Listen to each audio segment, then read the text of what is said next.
You know what it is. Welcome to the best coast. Yo, it's Bronze Age nerd with that collecting elite. Big B McFly steady bringing the vintage heat. Pull up a seat, we diving in the stacks. Silver to the bronze, got the knowledge on tap. From Kirby's Kings to the mutants, wow. We breaking it down in that laid back style. So grab your snacks, let the panels unfold. This is comic book chilling with the stories we told. Comic book vibes, we flipping them pages. Legends and lore from all the ages. Golden to the modern, we talk that news. With Big B McFly and the nerd cut loose. Yo, you tune into that Bronze Age flow. Where comics live and legends grow. Big B McFly in the cut, let's fly. Best coast, baby, comics are what saved me. Big, yeah.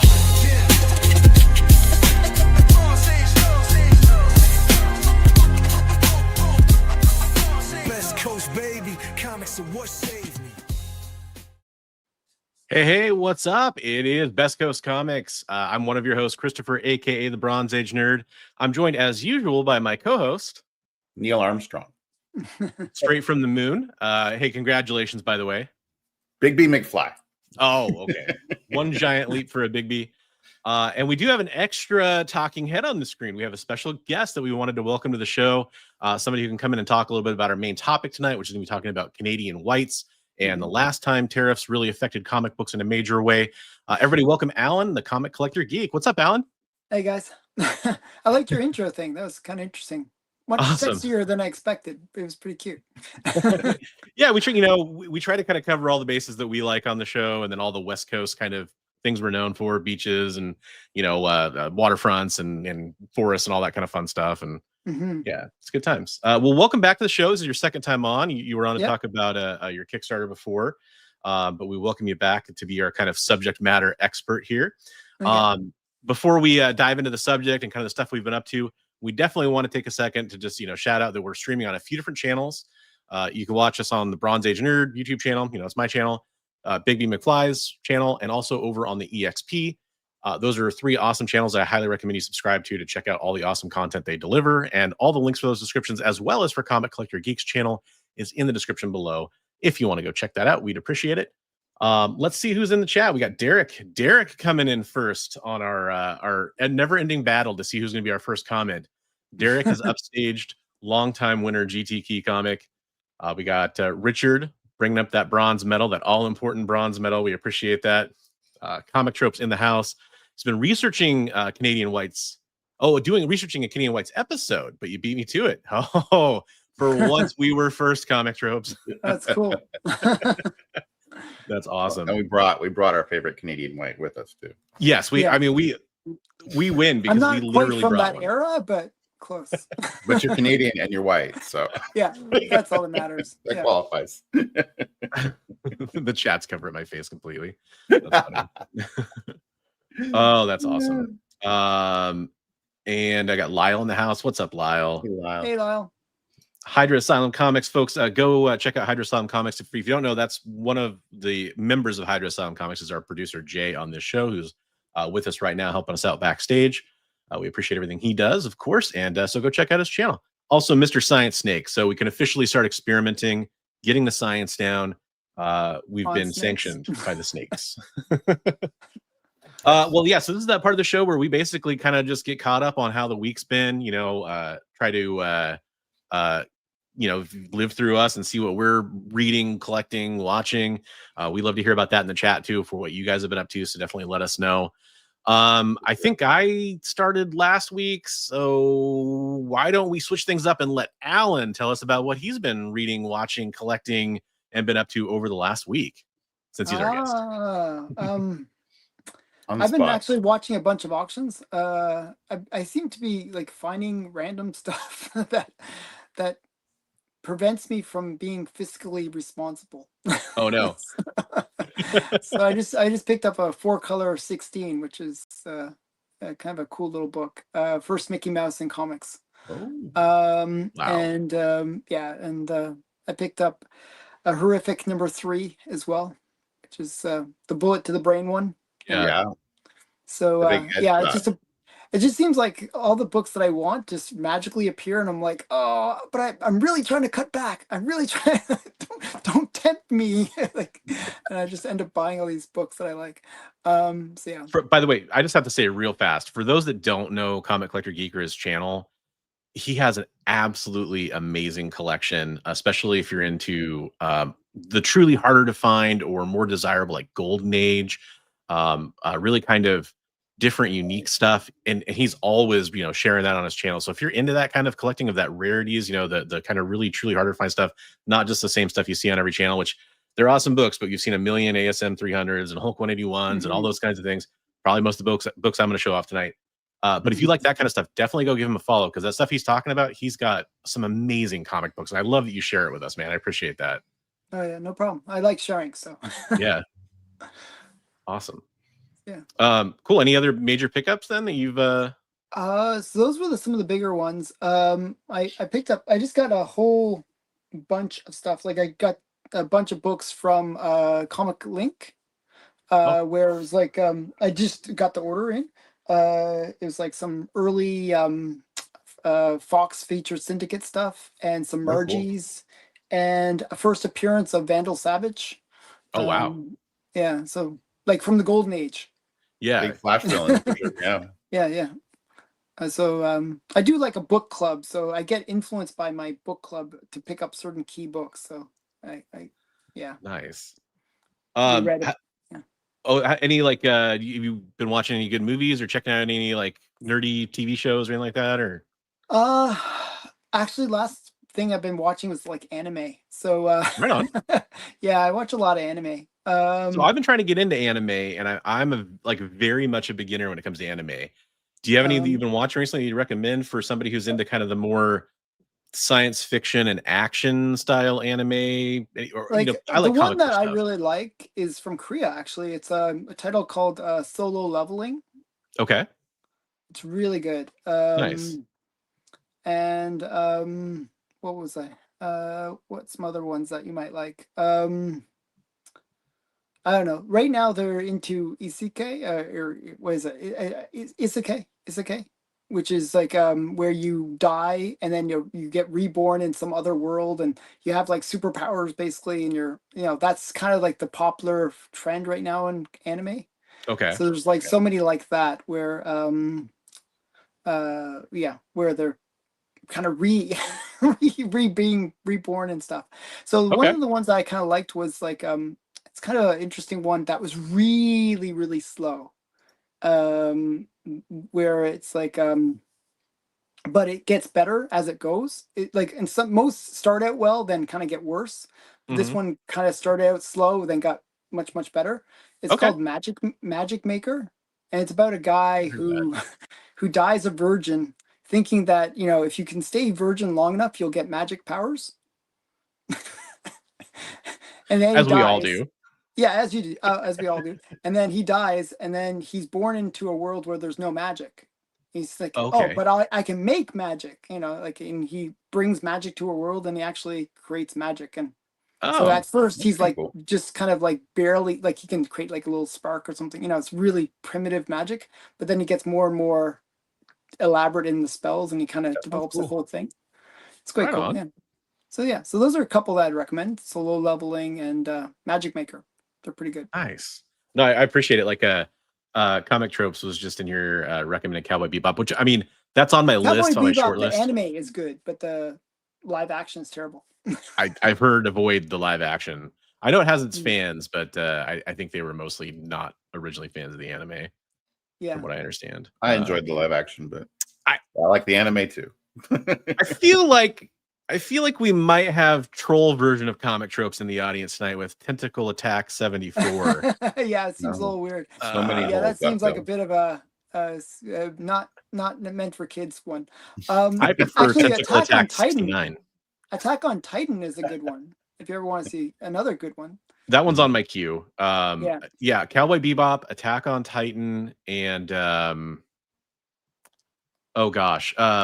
Metal Alchemist. I mean, those are like classics, Full Metal Alchemist I thought was a little weak. Like I like Fairy Tail. That's another one you might like. All right. The earlier seasons are good. And And then what's it called? What's it called? What's the one with the Ronins, the Shonins? I love how you're asking me. Oh my goodness, what's the name? Oh my goodness, my son's gonna kill me. Yeah, it's like many episodes. One Piece is another one. That's a good one. So I did watch the live action One Piece. Live action was good. Yeah, and I know that it's a fraction of the story, right? But they condense it, right? So yeah. Unless you've been a fan for 20 plus years, yeah. Okay. Fair enough. Yeah. Fair enough. By the way, hello. I've kind of been highlighting y'all as we've been chatting. We do appreciate y'all being here. I hope you're going to enjoy the conversation we're going to get to here in a little bit about our main topic about Canadian whites, which is very opposite of anime. Yes. Different direction. Right. Absolutely. Awesome. How about you, Brian? What have you been absorbing recently? What kind of stuff you've been into? Really been. I was kind of busy this weekend. I've picked up 2 small weird collections. And cool. I'm just watching a little bit of Big Bang Theory. Filling in the gaps here and there. Not a lot of reading going on right now. So, for sure. Got a couple of videos on the small collections. Yeah. If you want to check out those collections he picked up, he did a couple cool videos about showing them off. Well, I shouldn't say a couple cool videos. I only watched the first one so far. I was too busy yesterday to watch the second one, but it's on. So cool that he claimed a few books off of them. I mean, right. The last one I saw was you had all the classic comics, the Classics Illustrated one. Did you pick up another collection since? Oh yeah, no, there were a couple collections. The local game store calls me whenever comics come in, and so I went by there. They had no idea what was going to be there, and neither did I. So it was kind of odd. It was like more recent stuff, but then the second time was even weirder because there was anime and DVDs and all kinds of electronics gadgets. And that's cool. Really weird. So yeah. Overwatch keychains. Yeah, Overwatch keychains. But I mean, it's cool because it's the source it's coming from. You never know what they're going to bring your way. Yeah, it's a fella who does storage units in the state sales and stuff, and so that's cool. He's like, I never know what he's going to uncover. So yeah, that's cool. Yeah, what you need to find is like the Nicolas Cage, right? Like storage unit. You know what I mean? Like the Declaration of Independence with a map on the back. Yeah. Let's see, what have I been up to? So I picked up some stuff, and like I think maybe towards the end of the show, maybe we can kind of show off some books or whatever. I don't want to just be the endless show off book channel or whatever, but I know people kind of either love that or hate that. So yeah, well, I mean, and that's totally fair. I just know if we take too long to get to our main topic, people will get restless. So maybe afterwards we can do that. I did pick up some cool stuff. Shout out to Space Cadet Comics, which is one of the shows that runs on the EXP, by the way. So if you want to, subscribe to that channel, there's a lot of good claim sales on there, including Space Cadets, which is Miss Jen, very long time store out of Texas, always running through new collections and kind of showing us the stuff they pick up. And I got some stuff from Dynamic Forces over on the EXP as well. And then I picked up something on an eBay auction. So some cool stuff to show off later, some kind of teasing stuff. I'll say I got a kind of a big Dave Stevens key. And then this weekend actually I did like non-comic book stuff. Saturday, my daughter is in kindergarten. She got invited to like her first like classmate birthday party. So we went to a park and did that for a good chunk of the day. And then yesterday I just hung out with some of my old friends, and we ended up watching, we're kind of near Portland, so we watched the Portland Timbers soccer game. And we just hung out all day and had some good food and stuff and got to catch up, which we don't get to do very often. So that was really fun. And then I've just been dealing with broken chairs, which I'm on like my dining room chair, so my butt's like falling asleep, and I hate it because I'm waiting for a new chair to show up, and broken cars and everything else is broken, but that stuff was fun. Okay. I've got a question from Comic Trips before we get to our topic here. Have you ever been so disappointed in the condition of a comic you're looking to buy that you flip over a table or attack beloved family members? No. Only once or twice. Only a couple times? Well, yeah. You have much more self-control than I do. I turned into the Red Hulk and I just smashed the entire comic store. No, I have I know he's mostly kidding, but to kind of seriously answer the question, the biggest thing I can think of, I saw a really crispy copy. I hate that term, but I'm using it for some reason, of G.I. Joe 21, which is the silent issue, first appearance of Storm Shadow. And that's kind of, this was during, it was like 2019. So it was right before things got really crazy, but the comic market was kind of heating up. And so that book was kind of rising a little bit, and I really wanted to grab a copy because I'm a big G.I. Joe fan. And I'd sold my copy several years back, and there was this really nice copy, and I ordered it. It was a great price. I was one of the best bidders in the auction. You know, I was obviously the high bidder on the auction, but it was a good low bid, so I won. And I was so excited to get it, and the seller shipped it in a manila envelope. Oh no! I can board it, but that's it. And so that thing got. It didn't get absolutely torn to shreds. I think I ended up grading it because I just wanted a graded copy to go next to my G.I. Joe 1, basically. And so it ended up getting like a 7.5. Oh, that's not it was too bad. For that book, it's not awful, but it was probably more like a 9.4. Ouch. I did get like a partial refund from the seller and all that, but it's just, it doesn't, you can't fix, color breaking spine ticks or something like that. So there's no getting around that. That made me pretty mad, just because it's like, it's clearly somebody who sold comic books, and to not use anything to protect the comic book. It's in the bag and board. What? I've had people where they sent it and they actually put it in a board, like the proper, semi hard board. And then the people at the post office think, oh, we'll just stuff it into the mailbox, and they bend it. Oh no. So yeah, I've had that happen. It's like, okay. Yeah, this was like because I have a PO box, and I have one of the larger, not like the biggest PO box you can have, but for my post office, it's like the medium sized PO box. Yeah. And so it basically had like a U in it. Yeah. But I think it had just gotten bent, in the mail sorting process before that, of course. But yeah, that kills the comic. Rough. Yeah. It kills. This hurts comic books, folks. Don't do this. Or a Werewolf by Night 32 for less than $1. I don't get that. I don't get that reference. Yeah, Lyle picked up a Werewolf by Night 32 for, I think it was like 38 cents Canadian. Oh wow. Canadian. Congrats, Lyle.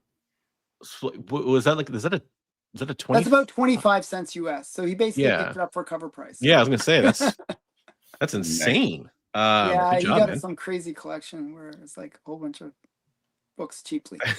There you go. Well, yeah, that's the part I didn't get to. I basically just grabbed both of them and I just swung them around like a windmill, and I didn't care what they hit.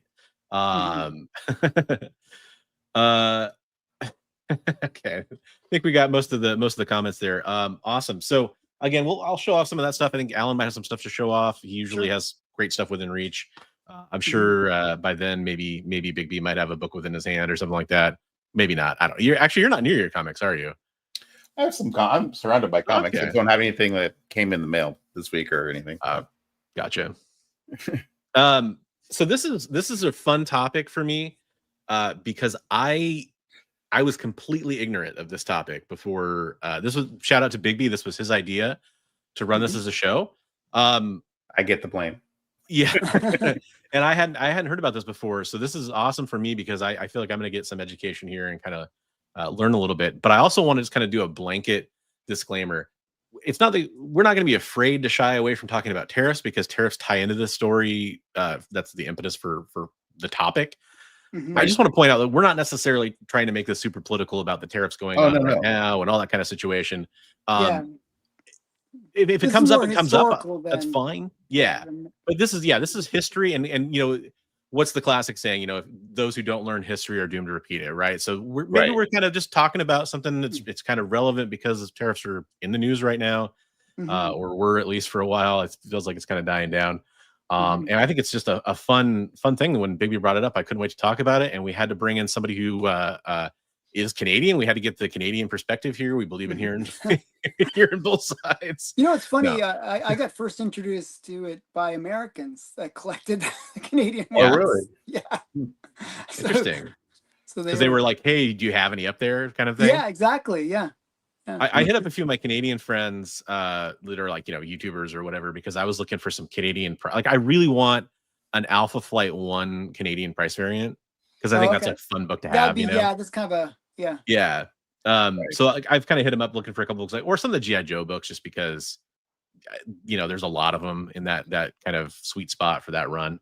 But yeah, I did the same thing. I was like, I got to hear about this. But when it comes to Canadian whites, first of all, we got to explain what that is. So, Bigby, this was your topic idea. Do you want to kind of explain to us what Canadian whites are? Because I'm sure some people are like, huh? So the expert on this is going to be Alan, but Alan, you can correct me if I'm wrong. Sure, but, sure. During World War II era, there were tariffs put in place between U.S. and Canada on paper goods, and so a lot of times the printing plates, right, were shipped to Canada to print the books, and they didn't always use all of the color plates. They would print them in black and white on the inside and replace a lot of the ads with black and white ads. Kind of, but not quite. So okay, give me the it was way more extreme than that. So tariffs are just like fees that are put on imports, right? Well, this was actually way beyond that. So what we had was the War Exchange Conservation Act, okay? And what was happening was, what they were worried about was they wanted to really focus on the war effort in Canada. Okay, so they wanted to basically stop all kind of like non-essential imports into the country. Get everyone focused just on the war effort, things that are essential. That's, have everyone focused on that. So umbrellas, you weren't allowed to bring US umbrellas into Canada. You weren't allowed to bring certain weird items, like non-essentials, basically, into the country. So it wasn't a tariff even, it was just a sheer ban on US goods into Canada. And comics were part of that ban. So printed materials, books, comics were not allowed into the country. What that did, though, and part of the reason they did this was to try to foster the local economy, right? Like, it was very protectionist, like, so that Canada could focus on its own thing and really support the war effort. So what ended up happening was several companies got created that started producing comics in Canada. And one of them was Anglo-American. Another is Maple Leaf Comics and Superior Comics. And one of the more famous ones is Bell Features. So those were the kind of the four big ones. They were mostly out of Toronto. And they were, they were the ones that kind of produced everything. Now, you were right about the bringing the plates in. What they would do is they would get the licensing rights to print in Canada, but so they would print it in Canada, but they would like they would do like color or two-tone color covers, and then white interior, black black ink on white background interiors. That's why the Canadian whites, because they were black and white comics. Gotcha. So yeah. So white pages. White pages. White pages. Now, the problem with the Canadian whites was Canadians are like, I don't know why, we produce all the paper.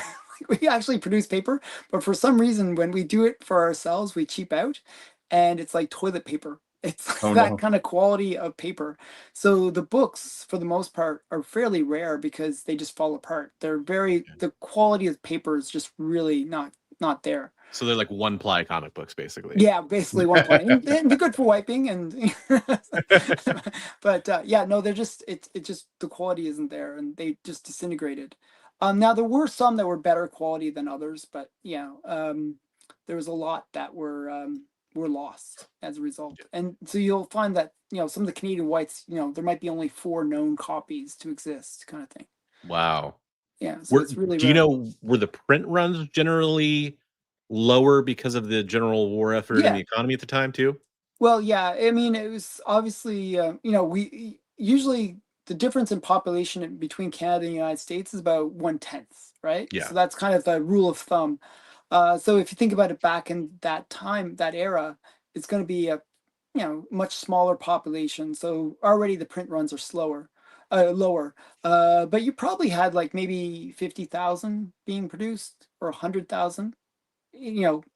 Because it's at the time, which is actually considered quite a lot compared to what we produce now. But that is compared to the Americans, who are producing 1 to 2 million comics of the same time. And we think about like Superman 1 is a great example. where Superman 1 had multiple printings. Most people don't realize that, but Superman 1 had multiple printings, and it was probably 2 to 3 million were produced. Okay? Across all printings? Yeah, across all the printings. Yeah. How many survived? Like 70? Like 70? So it's just like, so then if you think about it, if you're dealing with even smaller print runs in Canada on crappier paper, just the survival rate was, and a lot of stuff being, pulped for the war effort as well. The survival rate was just next to nothing. That's a cool find, Lyle. Captain Marvel 1945 that many collectors claimed did not exist, but you found it. That's cool. Yeah. And that's what that's why Canadian whites are kind of cool, because you'll find that every so often one will appear that nobody really knows exists, and people go, "Oh, this." I have one that's kind of like that, where it's like it didn't exist until somebody found it. It's just, that's how rare they are. It's cool. A really odd collectible. Well, and it really, like, the first thing I thought about when I did not do a ton of research on this, because I just figured I'd leave it up to the experts a little bit when it comes to this. But one of the things I did notice, it kind of reminds me of this thing that comes up where it always bothers me a little bit when people call certain comic books rare, and they conflate rarity with, what should be value, and they forget that, things have to also be kind of in demand. But when you think about rarity, when it comes to any comic book, pretty much any comic book, except for a few indies after like 1960, they're not usually actually rare. Like, there's usually a lot of them out there. So the way I always think about it is, I kind of use the Gerber method. The Gerber, if you think about the Gerber photojournals, right? They'd have like a scarcity index from 1 all the way up to 11 or whatever it was, and the higher the number, the more rare it is. Like, I think 11 is like non-existent. It's like lost to time or whatever. Yeah. Rare is like a 9 or something, 8 or 9. Like scarce is one step lower, where it's a little bit easier to find, but rare is like less than 10 to 20 copies. Right. So that's gives you a real tangible number. When you say rare, it means this number of comics exist. Most of the Canadian whites kind of fit into that rare category. Wow. Maybe even very rare, where they're just almost non-existent, right? There are some that are actually common, though, which is weird. There's some that, like, I wouldn't say common, but relatively, there's more of them out there. I guess it goes common then uncommon. Like, it's like, that's actually like a designation. Yeah, like, they're more in that one level lower than uncommon. I forgot what that is. It's not scarce, but it's like maybe it's scarce, or there's like some in between. I forgot what it is. But gotcha. I picked up I forgot to bring it for tonight, but I picked up a Canadian white Jughead from you, #1. Right? That's not a Canadian white. It's just a Canadian printing. Yeah, so, there's only like 4 known on the census, right? Yeah, it's insanely rare. That's like a really rare book, and it's such a key book too. So yeah. Shout out to Richard real fast, who says, I think we should end the show, as we, the chat, are clearly not mature enough to handle this topic. Hey, folks, we love approaching everything with some humor. I think we're all being awesome. I know Richard's kidding, but hey, I appreciate everybody in there not getting too wily. I'm not too mature either, so don't worry. You're in good hands. We got to find a way to shoehorn Sydney Sweeney in there, and then we'll be all good. I'm sorry. Did you say Sydney Sweeney? I did say Sydney Sweeney.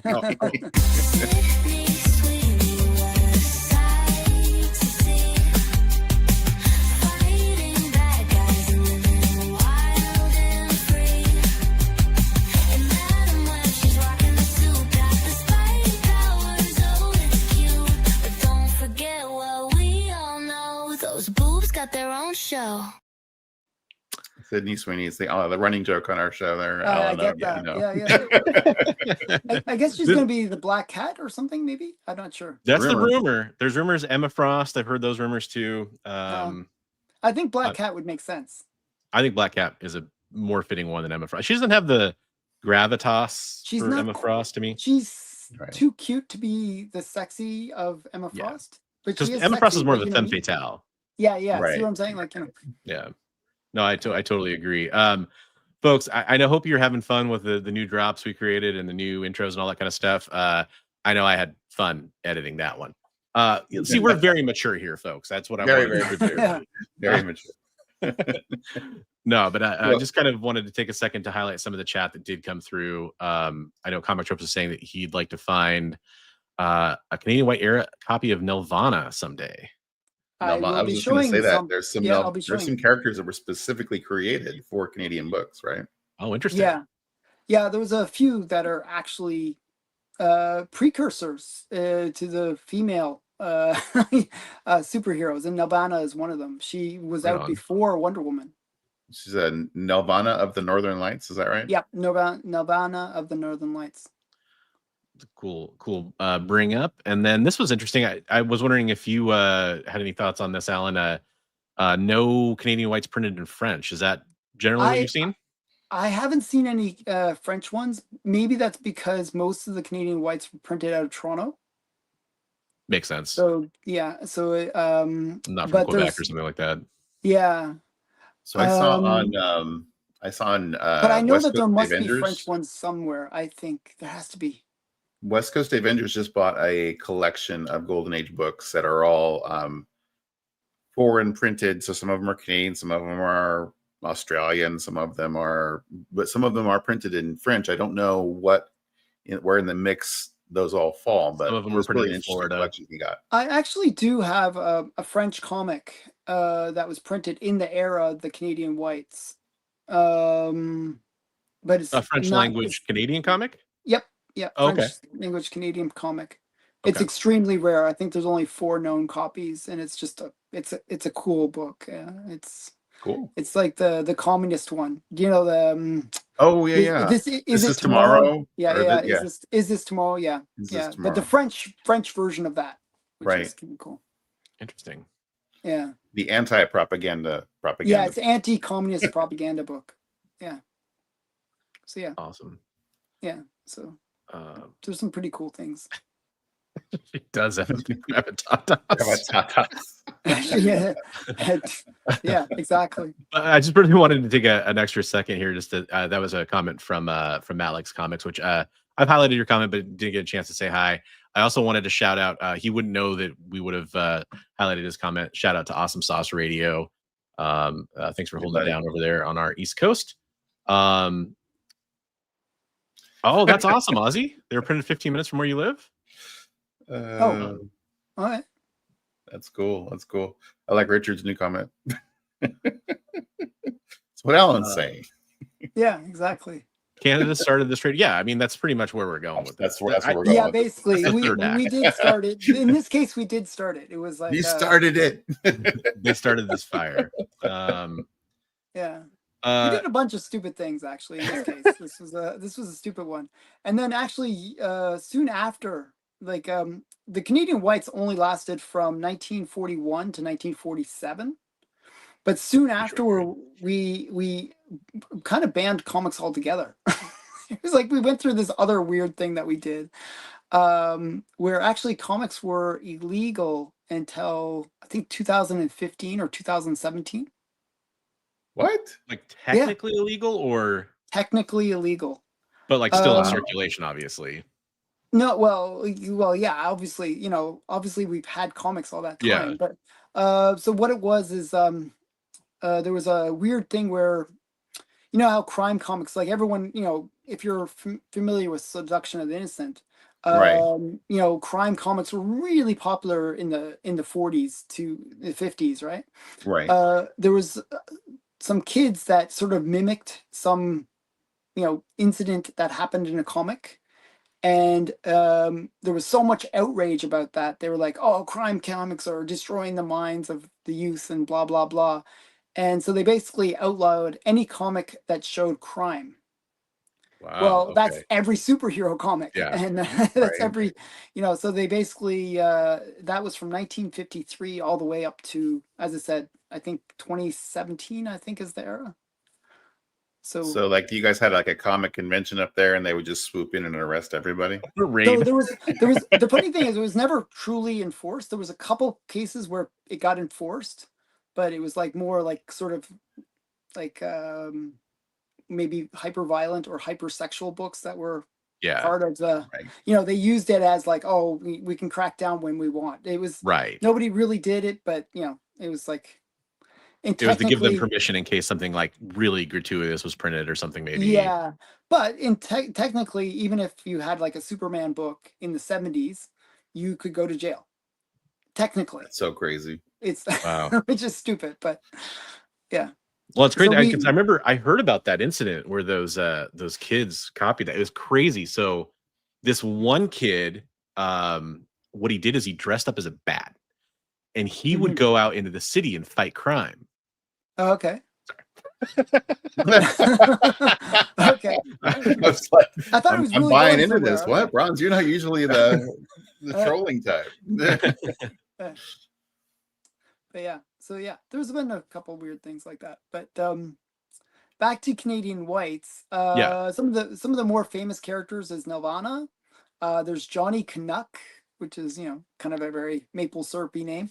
There's Brock Winsner and Canada Jack. Those are the kind of the big four Canadian characters. Cool. And they actually made stamps with those characters at one point in Canada, like just to celebrate the cool Canadian characters. Nice. So yeah. Oh my gosh, Travis. What? So this is our producer Jay commenting backstage. He said Comic Tropes is rubbing off on you, Ban. And then Comic Tropes said, I do whenever he sleeps. I am the one who knocks, Chris. That's right. No, that he meant that way. That's what he meant.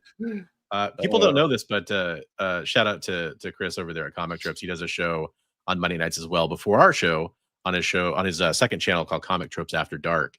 And it's a great show. I highly recommend watch. He does kind of similar to what we do a lot of times, where he recaps news or talks about anything that's going on, shows off his pickups, and does some art sometimes too, talks to the chat. But obviously that's his Comic Tropes After Dark show, right? And then he comes here after that, and this is like his late night show where he comes and does all the dirty stuff, apparently. And we love it. It's great. He trolls this channel. Yeah, he does. Comic Tropes in the dark. I love it. Sorry, I keep interrupting, but chat's it's just on fire over here. So that's cool. That's cool. So I can show some stuff. Yes, that'd be great. Like. Yeah. What I'm gonna do is I'm gonna make you the featured presenter here, so we can kind of see a little bit better. Okay, so I'm gonna show you what most people think of when they think of a Canadian white and what they look like. I see that right now, actually. Yes. Yeah. So this is like a one that they did of Wiz, and it's like see how it's like the two-tone. Yeah. And the reason I picked this one up was, well, I like getting a Canadian white, but also it's very much in my good girl kind of style. Yeah. And there's no actually good girl Wiz covers. This is a different cover than what you would have gotten in the US comics. I don't think there's like a comparative, like where there's interesting. So they did original this is covers a unique too. Cover. Yeah. Unique to cover. Canada. Okay. Yeah. Did all the Canadian covers that were did they have? Okay. Some were like just reprints of the American one with the two tones, but there are a lot that are this kind of unique cover. That's awesome. And you can see, like, I'm not sure if you can see, but the paper is like it's like really, really thin. And then you'd have these kind of black and white. This is what the backs would look like. Yeah. Like did they ever do the two-tone, like the same color that was on the front part of the cover wrap? Did that ever? Not really. Usually it's like the black and white backs. Okay. Yeah. But this is what most people think. And this is from Double A Comics, which is like Anglo-American. Gotcha. Okay. That was the best Freudian slip of all time, by the way. Yeah, that was because you guys are influencing me here. Okay, so we tried. Okay, so and we have so that's like from 1944, and this is after the war, but you can still see the war influence. This is another title. This is also from Anglo-American, and this is Grand Slam Comics. But you can see like how they depicted the Japanese. Yeah. That's like the very war era, but this is after the war. Gotcha. We didn't forgive so quickly. So, but you can see this is later, and you get more color backgrounds. Little color on the back. Okay. Gotcha. Yeah, and a color front as well. So later ones will be more like this style. And I'm sorry, what year again was that? Was that like 47? This is 46. 46. Okay, so right near the end. Right after, like right after the war, 1 year after. So, and show you some more. Another one. This is on a really affordable one. You can pick this up for like $100. It's like a 7.0. Like, nice. Wow. Yeah. So again, this is later era. So this is like 46. So really, the ones that most people go for are the earlier ones during the war. Those are kind of the more generally harder to find, because a lot of the Canadian whites were not just destroyed because of the paper quality, but because of the war effort where they would just pulp them. Right. Right. Gotcha. Yeah. So I mean, you know, we got to remember that comics during this time were considered disposable, generally speaking. So yeah. Right. Yeah. But I mean, you can pick up a lower grade copy of this for like $30. Wow. So, you know, it's a little, you know, it's pretty easy to find. It's not a harder one to find. Comic tropes, just to kind of, that's a really good point. So he says that I'm not big into collecting slab comics, but it really makes sense for these fragile books. I actually, I kind of want to disagree with that a little bit, because, and only to say that there's a common misconception that slabbing is the best way to preserve comic books. They can damage it when they put it in the slab sometimes. Yeah. Well, and not only that, it's not like it's an archival method of preserving the book. Now, you could take your slab comic books and store it like in a humidity and climate controlled environment that will definitely massively extend the life of that. But I mean, they're putting in like a piece of paper inside that comic book that's designed to absorb some of the off-gassing. Yeah. And that's not supposed to last forever. So every once in a while, you want to get it reslabbed. You're supposed to do it every 20 years or something like that. Well, originally they said every 7, and now they've kind of extended that out to about that. But I would also just point out there are lots of great ways to safely preserve your comic books and store them. That, like, if you want to look at the U.S., for example, look at the Library of Congress. They offer some methods for archival procedures for preserving paper goods, including comic books. And a lot of those methods, you know, Mylar, archival style boards and bags basically are usually the way to go.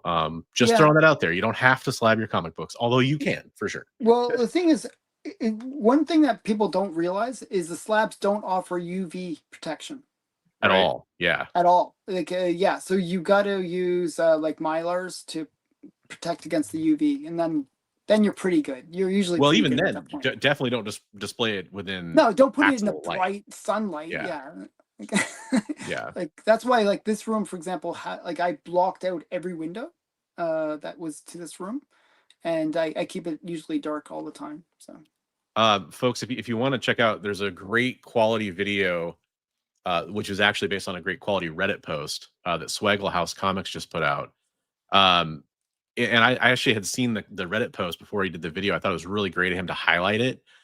This Redditor spent a lot of time and effort taking identical copies of a comic book. I think it was a Commandy issue, a Commandi or whatever. And he took like 20 different copies, and he did different methods of like trying to detect the UV level of protection between like comic capsules or slabbing or Mylar or regular poly bags or, you know, OPP bags.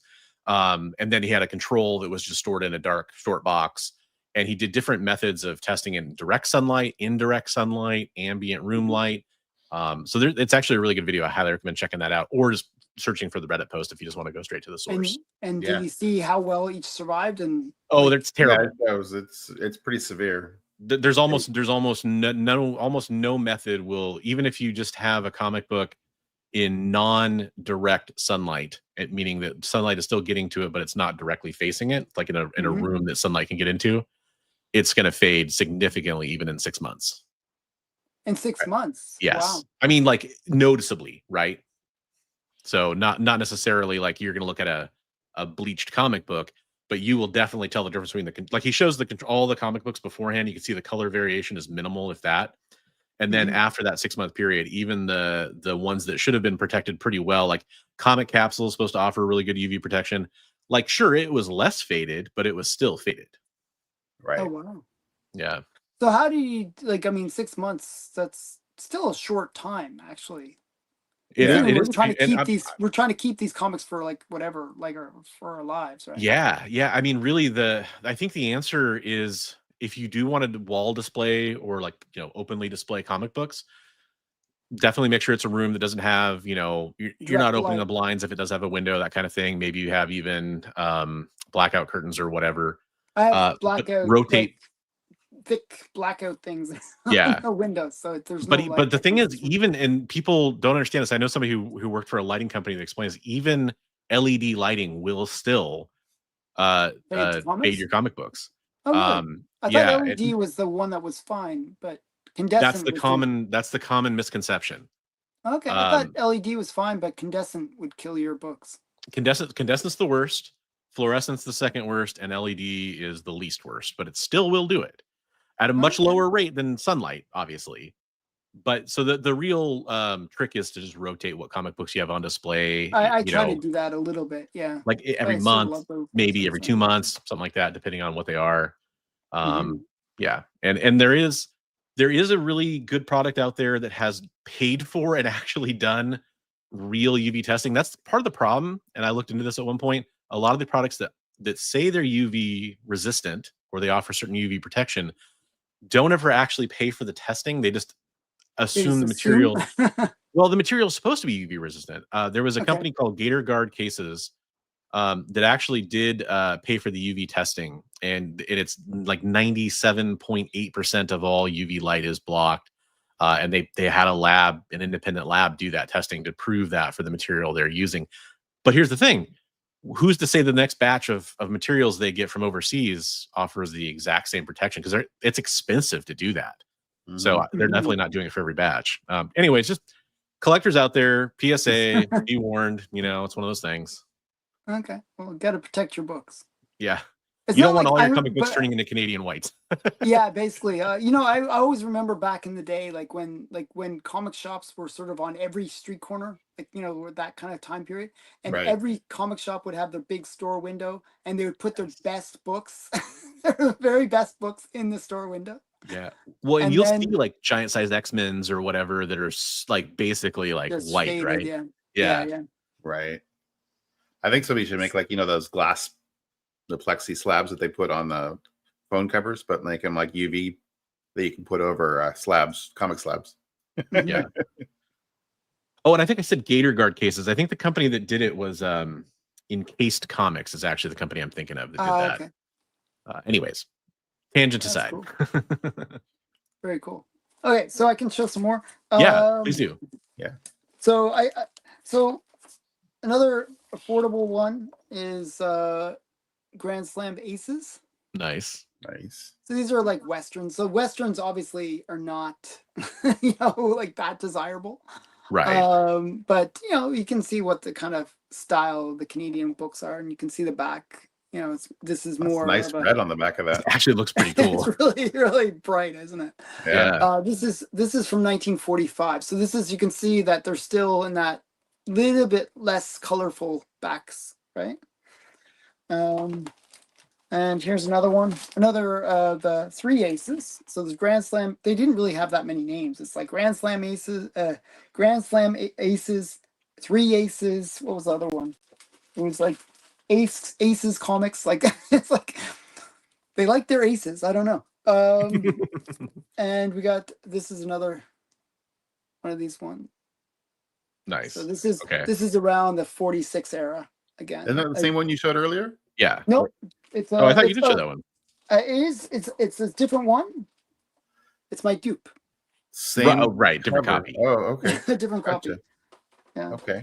For some reason, I kept on finding it. I don't know. So that one is actually very easy to find. And then I'm going to show you the big one. Actually, I don't have to take it out of the plastic. This is a coverless copy, but this is the very first appearance of Nelvana. Oh, wow. Nice. This is from 1941. And the guy that created Nelvana was Adrian Dingle. And basically the whole idea is it's actually funny because her main nemesis was Whitey. so That's funny. so she would be going up against the white guys, and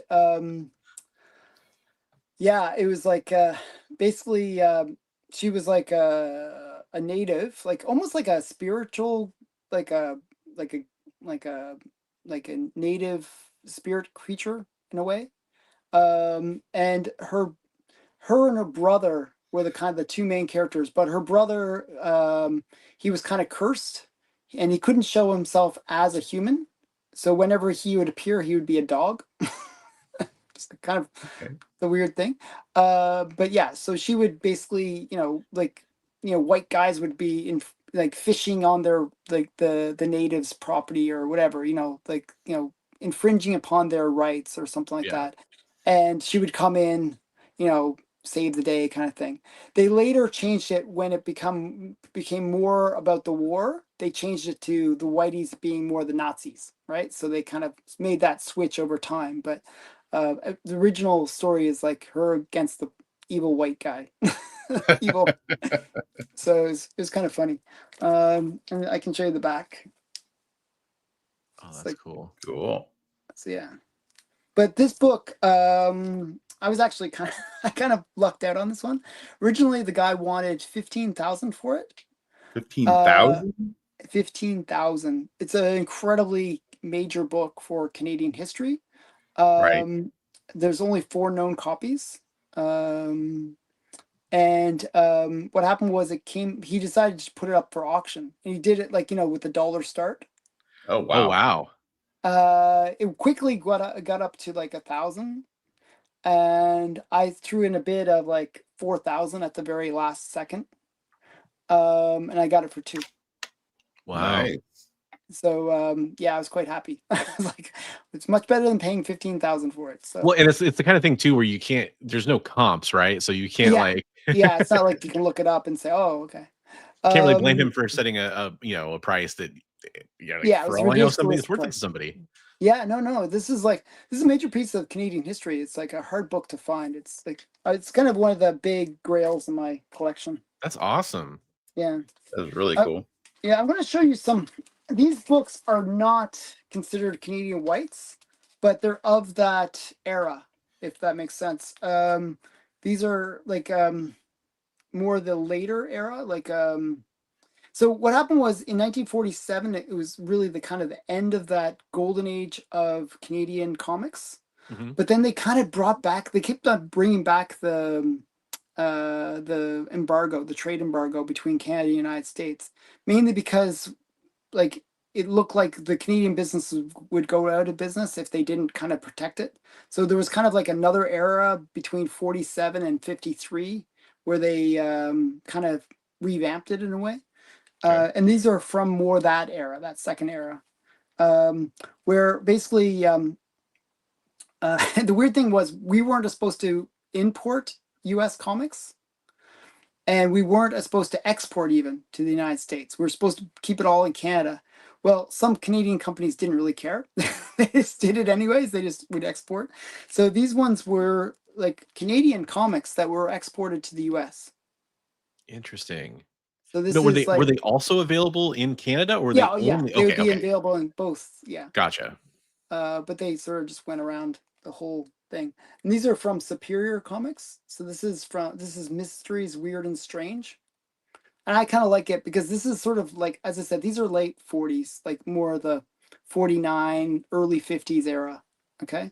So what you have is from 1947 to 1949 was sort of the high point for good girl art.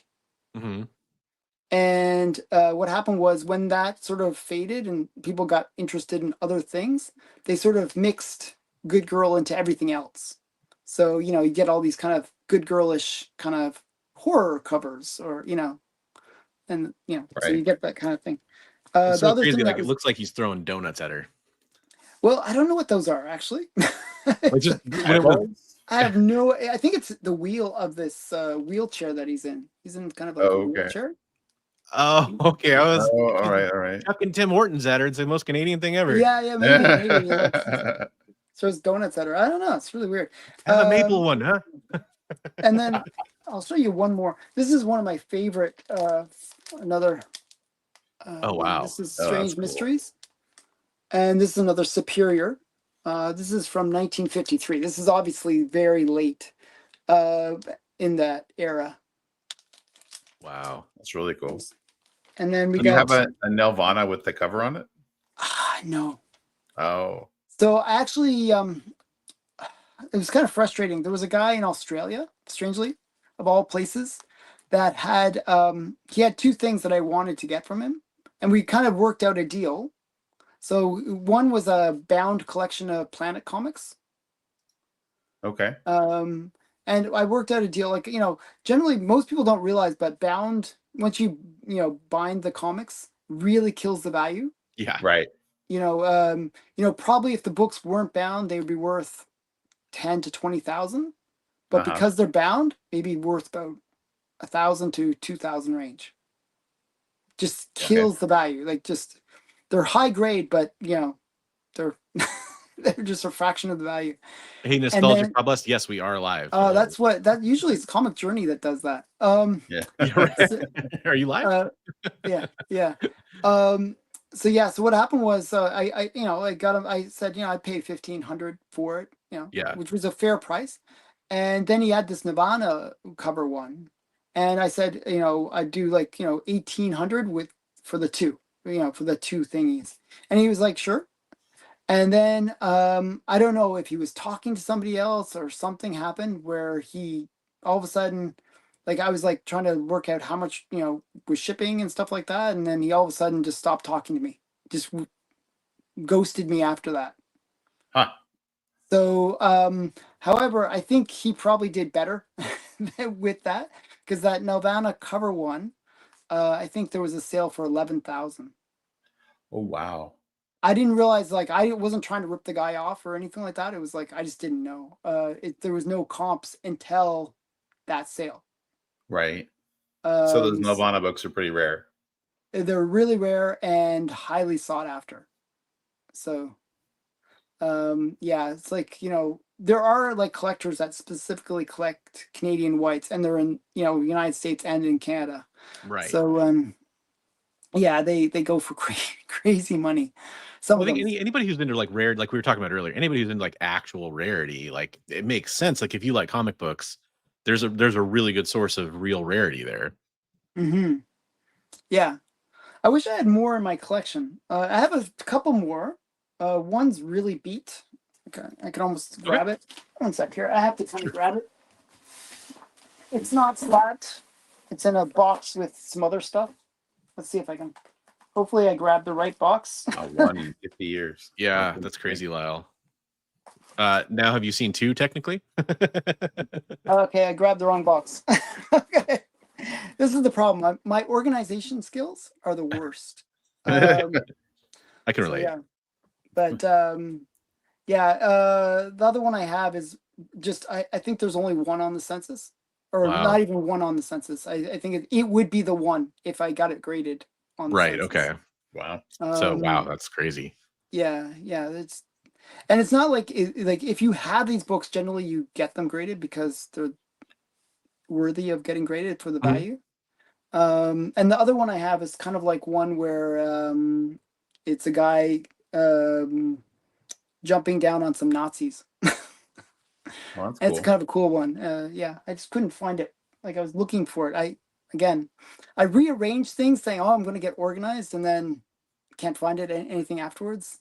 I mean, that's fair. We as collectors, we've all pretty much been there. There's like two kinds of collectors, right? There's the kind that like they have everything on a spreadsheet, like a barcode, and they know exactly where it's at.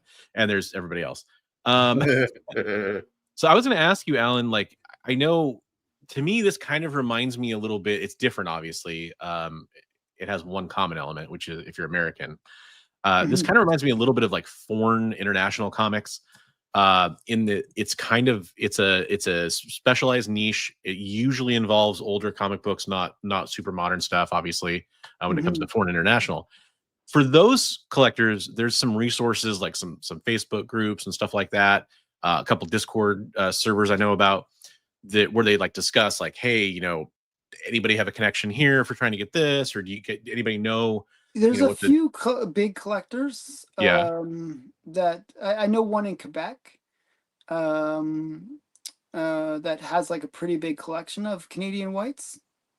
That is a resource if you go out to him.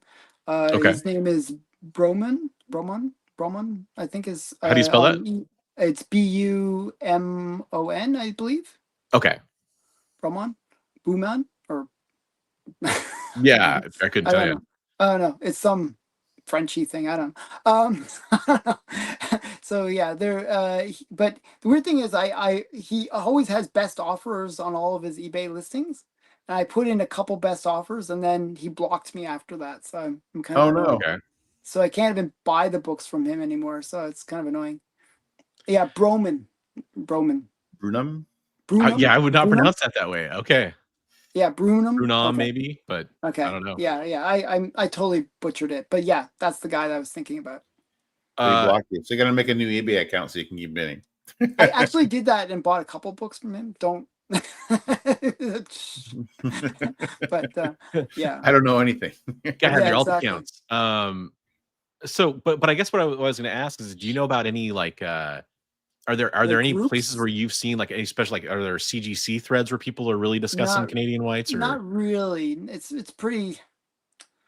I haven't really seen that many. Like it's like there's just not enough information out there.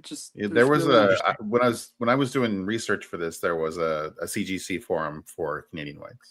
I figured there would be at least that, because I'm sure there's probably usually there were some really cool robot covers. I'll say that. Oh, yeah. Okay. Oh, yeah, that's cool. Nice. I like a good robot. Yeah, but the prices, if you ever look at the prices of those robot covers, for example, I've seen a few of them. They're usually not that bad, like $300 to $700 range. Yeah. I mean, like if you compare it to other Golden Age, that's kind of comparable. Yeah. Right. But cool. Yeah. So, do you have any like specific Canadian whites that are ones that are on your radar that you're I mean, maybe you don't want to say if you're trying to hunt them down, they're that rare. No. Like usually what I do is if I just see a cool, like if I see one that's like a Nazi cover, because I kind of like, those propaganda covers, I think they're kind of cool. Well, it makes sense because it was during the kind of war era. So yeah. I like, that's kind of what you want as a collector, or something that captures that historical era, right? Yeah. The other thing I like is good girl covers for the most part. So yeah, so those obviously I'd love to get a Nelvana cover, right? But that is probably getting a little bit more difficult. And the problem is a lot of these things, once they once they appear, they go into somebody's collection and then disappear for X number of years, right? Exactly. So that's kind of a problem. Yeah. Like, oh well. It's like, so but you do see them every so often. I think Heritage Auctions actually last year had a big auction of Canadian whites, where I think they had like 40 different Canadian whites or something like that they offered. Oh, right on. Okay, so that's a good resource to see, because you can go look at their results and see high quality scans and all that stuff. So that's really cool. That's a good resource for people. Yeah. I was just trying to think, like, I know there's gonna be people who are gonna watch this and they're gonna be like, how do I find out more? And I was thinking about it. I was like, I don't know if there really is like a dedicated group to it. Yeah, the best thing to do is search, like if you go to eBay, actually, even search Anglo-American, or Bell Features. Okay. And then comics or CGC or something like that to kind of make it into the comic section. You can find a lot of books, and then just reach out to the people, and you can learn, people know little bits of the history, right? Yeah. There is like a Wikipedia page as well that is pretty in depth on Canadian whites. So there's I just sent Bronze the link to the CGC forum in Instagram. So I think I did see that form at one point because I remember the robot covers too. Yeah, they have a lot of photos, which is really nice in there Yeah. of different covers that I had never seen before. So yeah. Well, that's the interesting thing about the Canadian Whites, that it is you see different covers that you might not have ever seen before because they're Yeah. that obscure. And these are things like when one of the things that kind of defined the golden age in terms of the modern era, in terms of the collectability of it, was the Gerber photo journals, where all Right. of a sudden you got all the pictures and like, oh, that's it used to be, if you looked at the old like Overstreet guide, they would say numbers 1 to 10 such a price, they'd have all those kind of things but they wouldn't show the covers. So for example, Chamber of Chills 19, right? Well, that was just mixed in with issues 15 to 20 or something silly, right? Right. And you wouldn't know how much they were worth. A big one is Rocket Comics. Rocket Comics would they would reprint the American stuff. So what you'll find is they'll do like Rocket Comics, but it'll be like Punch Comics. Oh, okay. Covers and stuff there's a bunch of different ones that are like that. There's some beautiful covers in there. I was looking at. There's one of the cool that's robot a cool ones. one. Awesome Yeah. one. Wow. yeah, I like that one a lot. Typical robot-y kind of cover. But yeah, so what was I saying? I forgot what I was saying. This book might be out of print. Yeah, it might be out of print. So yeah, so the point is like with the Canadian Whites, they're not in the photo journal. So because they're a different nationality, right? They're not a so they're so a lot of the time it's actually about that discovery where you find something, oh, that's a cool cover, and then it is. And then all of a sudden, no, but that's the way Canadian Whites, Gotcha. that's why they're kind of collectible, where it's about discovering something that nobody has seen before. Unlike the photo journal where you might find some really rare book, but there's a picture of it and you can say, oh, look, I have that. This is like a bound edition right here. Yeah, it's a bound edition. So there are some advantages to bound editions where they survive a lot better because you're now protecting it. Yeah. But often they're trimmed and there's other issues. They'll destroy the spine as well. That's why they're usually low grade, even though they may present really well. Those covers are so cool though. Yeah, Active Comics. I'm not familiar with Active Comics. It's a good question from Comic Tropes. Do you have a favorite artist from this era? Not really, tell you the truth. There was a quite bunch. The punch. Is that Thunder Fist? That must be Thunder Fist. I read about him a little bit.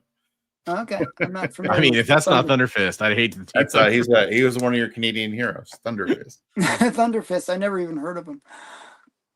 This is pretty good. There's a pretty good collection here. Yeah, I think this was pretty cool. There's a little forum thing on CGC about it. And I did post this link into the chat earlier if anybody wants to just like bookmark this to follow along later for resources. It seems like somebody has a pretty good collection of Active Comics. Yeah. Dang, there's more here than I found anywhere else for sure. Right? I was like, wow, this is a really good because I was trying to get you some pictures for the thumbnail, and then I found this. So I was like, oh wow, I should have just come here first. But so the one that the one that I showed with Nelvana is Triumph. That's the other big title that collectors. Yeah, I think they have some Nelvana comics in here as we scroll through. They're going to show. Yeah, some. She's kind of cool looking. She has like these little wings on the side of her head and stuff like that. Commando comics. There you go. There's a cover for you, Alan. Yeah, the war covers. Yeah. Oh, there's some great stuff. I think it's cool. I've seen the Commando comics before, actually. Okay. That looks later. Axis smashing war features. Yeah, these are cool. I want to just kind of go down and see if we have other titles too. There's a lot here. Better comics. Better comics is important. Better Comics is where that Brock Winsner is from. Before his wrestling career. Yeah. That one of Thunderfist punching the werewolf in the butt was great. There you go. Yeah. You know, Thunderfist, he's got his exploits. Nobody can punch a werewolf in the butt quite like him. That's a good one. That's a nice one. Yeah, Alan likes the underwater ones, and sharks big fish ones. Yeah. That's cool. Only 15 cents. Wow, what a Ooh, ripoff. That's there's big another money. one. There's Savage Dragon right there. Yeah, this is like prototype. Yeah. All right. That's a cool cover. He's got hold on though. He's got a horse theme, or a hawk theme, but he's riding a horse. Oh well. That's Animal Brock Man. Windsor, right? And when you say Brock Brock Windsor, Windsor, there we one go. of the characters. Oh, Brock Yeah. Windsor. See, I told you he's from Better. Brock Windsor. Those are so cool. I love. Oh, there that's we go. really cool. Space. Yeah. I love when they have the space helmets. Like, Yeah. those are so cool. 6.0 too. Nice. Yeah, I mean that would be insane to find in that high grade. I mean, some of these look like really high grade. Oh, that's a great one. That's crazy. That's cool. a really cool one. Bing Bang Comics. The I mean, Big the Bang names that they Theory. the names that they came up with were kind of weird. Got a Jughead back there. It looks like Jughead, doesn't it? Yeah. Little crown. Got the hat. Yep. There you go. Some more war. Canadian paratroopers. That's cool, actually. I feel like that net's not gonna do it for her. Yeah, I think they're it's not going to be healthy. Let's see here. Hopefully, Dime Dime is another big title. There we go. Dime is where Johnny Canuck is from. Okay. There he is, Johnny Canuck. Yeah. Well, that's Rex Baxter, but he's It mentioned on the says cover. five big features featuring Johnny Canuck. Mm-hmm. There you go, Rex Baxter. Johnny Canuck. Yeah, Rex Baxter is another one. Yeah. Wow, there's some great Johnny stuff. Canuck. Well, I mean, just Bigfoot. this. Get this one for Frank Cho. Yes. Bronze, you made an appearance on the cover. Yeah. Well, you know, this is actually my grandfather. Okay. Yeah. Yeah. There's, I mean, the art they did. I mean, it's golden age art, but it's really beautiful. Yeah. I look at it like with some nostalgia almost. Like I feel like there's sort of a quirkiness to it that is kind of cool. Like, it's sort of, you can tell it's of that era. Right. Yeah, I kind of like it. Yeah. Oh, there you go. That's There you go. good. Another undersea one. That's really cool. I like the. Is he? that kind of It looks like dive, some tentacle-y thing, or is that An seaweed? octopus. Yeah. Here you go, Chris. This is your tentacle attack 70. Yeah, 79 exactly. That's all for comic tropes. Whoa. This is one out of control stripper right here. That's a really interesting stripping pole. Yeah. Some more war. Okay, wow. There's so much here. Like, I feel like we just Right. keep I going all night. mean, I was, like I said, this is a great reference for Yeah, like all when we the get down to covers. some Nelvana ones, so you can see the Nelvana. 'Cause those Yeah, are- Yeah, it's kind of okay. Okay, here we so go. the There's Captain Captain Marvel. Marvel, as I Okay. said, they got the rights and they would print it in Canada. That's Anglo-American. You'll see it's like a double A. Right. And that's Okay, I saw that Anglo-American, yeah. right there. Oh, you guys can't see my cursor, but it's right there right above the skyline. Yeah, right there. Yep. And that's typically what most people think of when they think of Canadian whites. Right. That kind of two-toned. Gotcha. Yeah. I mean, that's what I was definitely seeing a lot of when I've seen that I one a searched for few it. times. The one that was above that one right there. I've seen it a few Chattanooga times. Ghost. There you I go. almost bought a copy of it, but they wanted too much. It was. The Mummy. That's cool.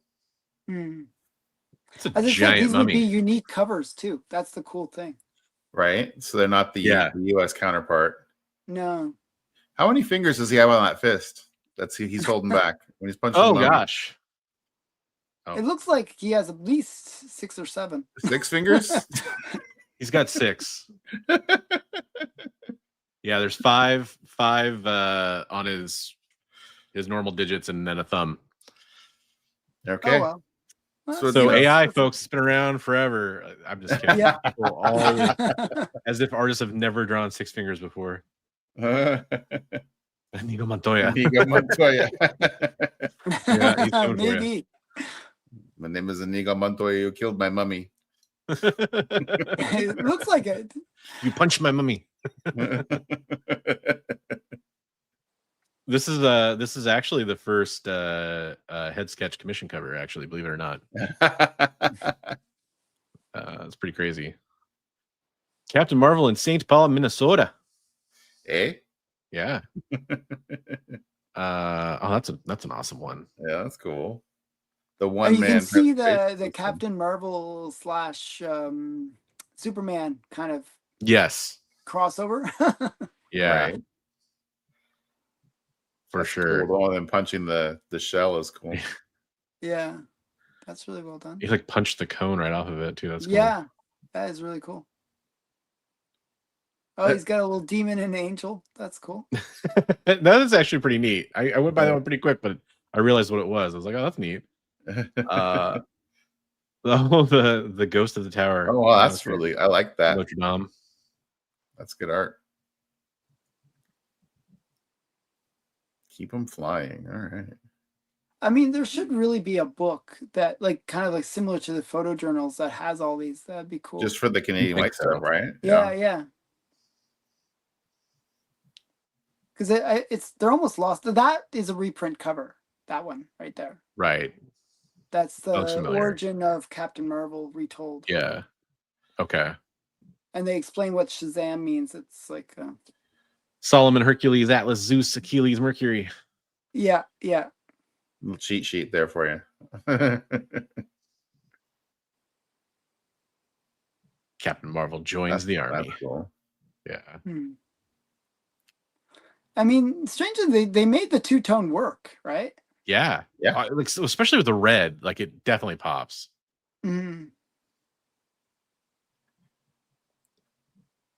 Captain Marvel president. There you go. Okay, funny comics. Dizzy Dawn. Man, there's so much here. So I think we could probably spend the rest of the time just like checking this out. But I want to see. Yeah, I think it almost might be in Canadian Heroes. Canadian Heroes, no, it would be. Take it down there to the Triumph. You gotta find Triumph. Okay, because I think it almost might be in alphabetical order. Maybe Canadian Heroes. A lot of Canadian Heroes. Holy cow! Oh, freelance. That I have a freelance one. That's cool. That's the one I have. Right there. This one? That's the one you have. Yep. Nice. Yeah, where he's jumping at the. Yeah, that's cool.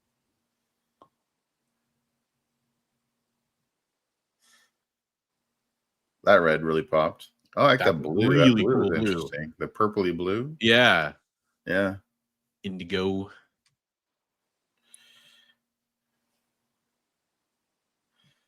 Wow.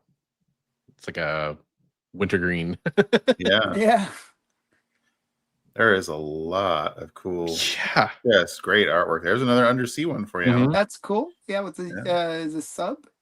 It almost reminds me of that dolphin. Almost looks like Hydra. Oh yeah. Yeah. It doesn't quite look like the Nazi symbol. It looks more like right. It does kind of look like Hydra, doesn't it? Okay, so let's go past freelance here. Yeah, I think it is in alphabetical order. Grand Slam. So you got to go quite far, and then so Grand Slam goes into Grand Slam Aces and all those ones. Like I was showing you. Joke Comics. Yeah. Lucky. Another one. Lucky. Actually, I have a Lucky in my collection as well. More Captain Marvel. Wiz. Wait, we kind of went over. Okay. 3 Aces, Grand Slam. Spy Smasher. Spy Smasher. Okay. Oh, I like the green on that one for some reason. Yeah. Okay, so the order kind of got broken up there. It looks like maybe. But you're you're into R's, so we just got to go S and T, and then we're good. Spy Smasher. Spy Smasher. Yeah. So it should be the next one, right? Oh, that's there you go. Cool. Like underwater sharks for you there, Al. That's a really That's a nice really one. good one. It's even got like the. I like how they drew the sharks and they were always sort of wonky, you know. Yeah. like sharks don't look like that, people. It's like when the way they drew dinosaurs back then too. They kind of like the rounded snouts or whatever. Yeah. That one's good. Oh, my butt is fully asleep on this freaking dining room chair. Okay, we're almost there. Almost there. Spy Smasher. Did you say it was Triumph? Is that what it's called? Yeah, Triumph Comics. Okay, three aces. Oh, that was one I showed. Okay. Actually, there was like one that I showed. Yeah, I saw the one you showed there. It's as I said, it's pretty common. There's certain ones that are easy to find. Oh, Super Comics is Pep.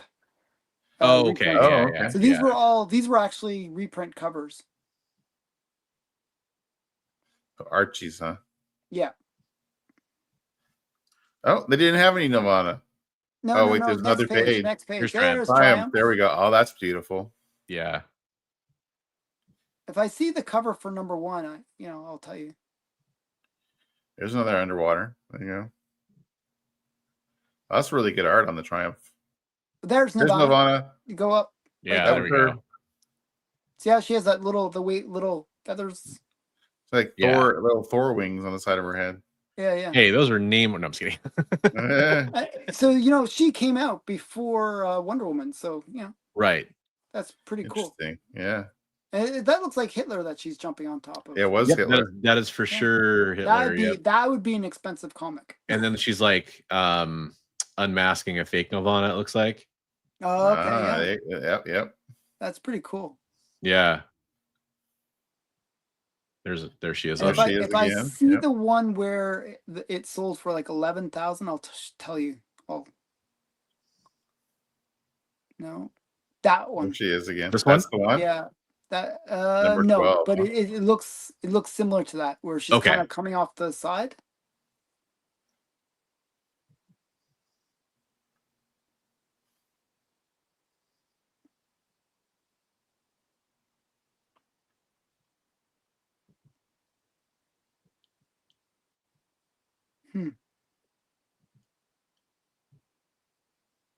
Nirvana and the Ether People. The Ether People. Wow, that's really trippy. Weird. Yeah, it's really weird.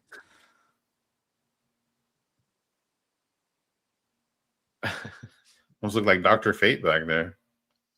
Oh, that looked cool. That next one with her and the dog. Yeah. Is that her brother? Her and her brother? Is she riding on a dog with her brother? He's a dog. Yeah. Yeah, right, like that. That would be a cool one to have. Does have the number on that one? Okay. Look at the condition on that one. That one looks like it's in great shape. Yeah.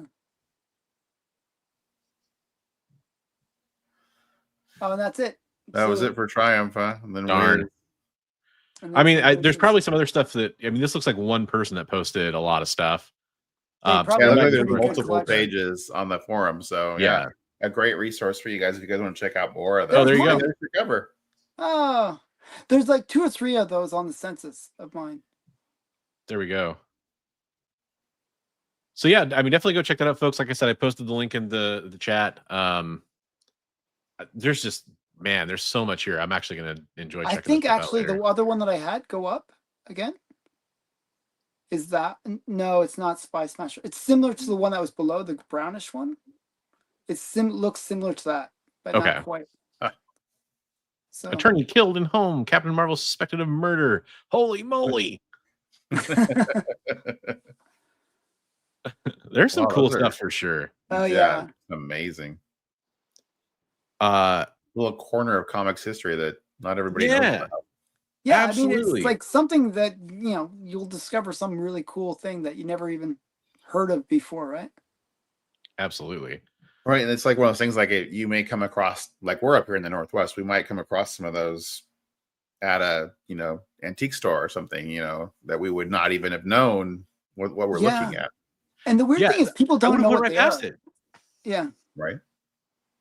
Like the cool thing about Canadian Comic Cons actually is you do see them. They get mixed in every so often. Like even the people that are selling them don't really know what they are.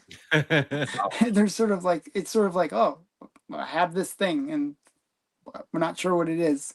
And if it's some like non popular thing like Western or something like that, you can get it cheap.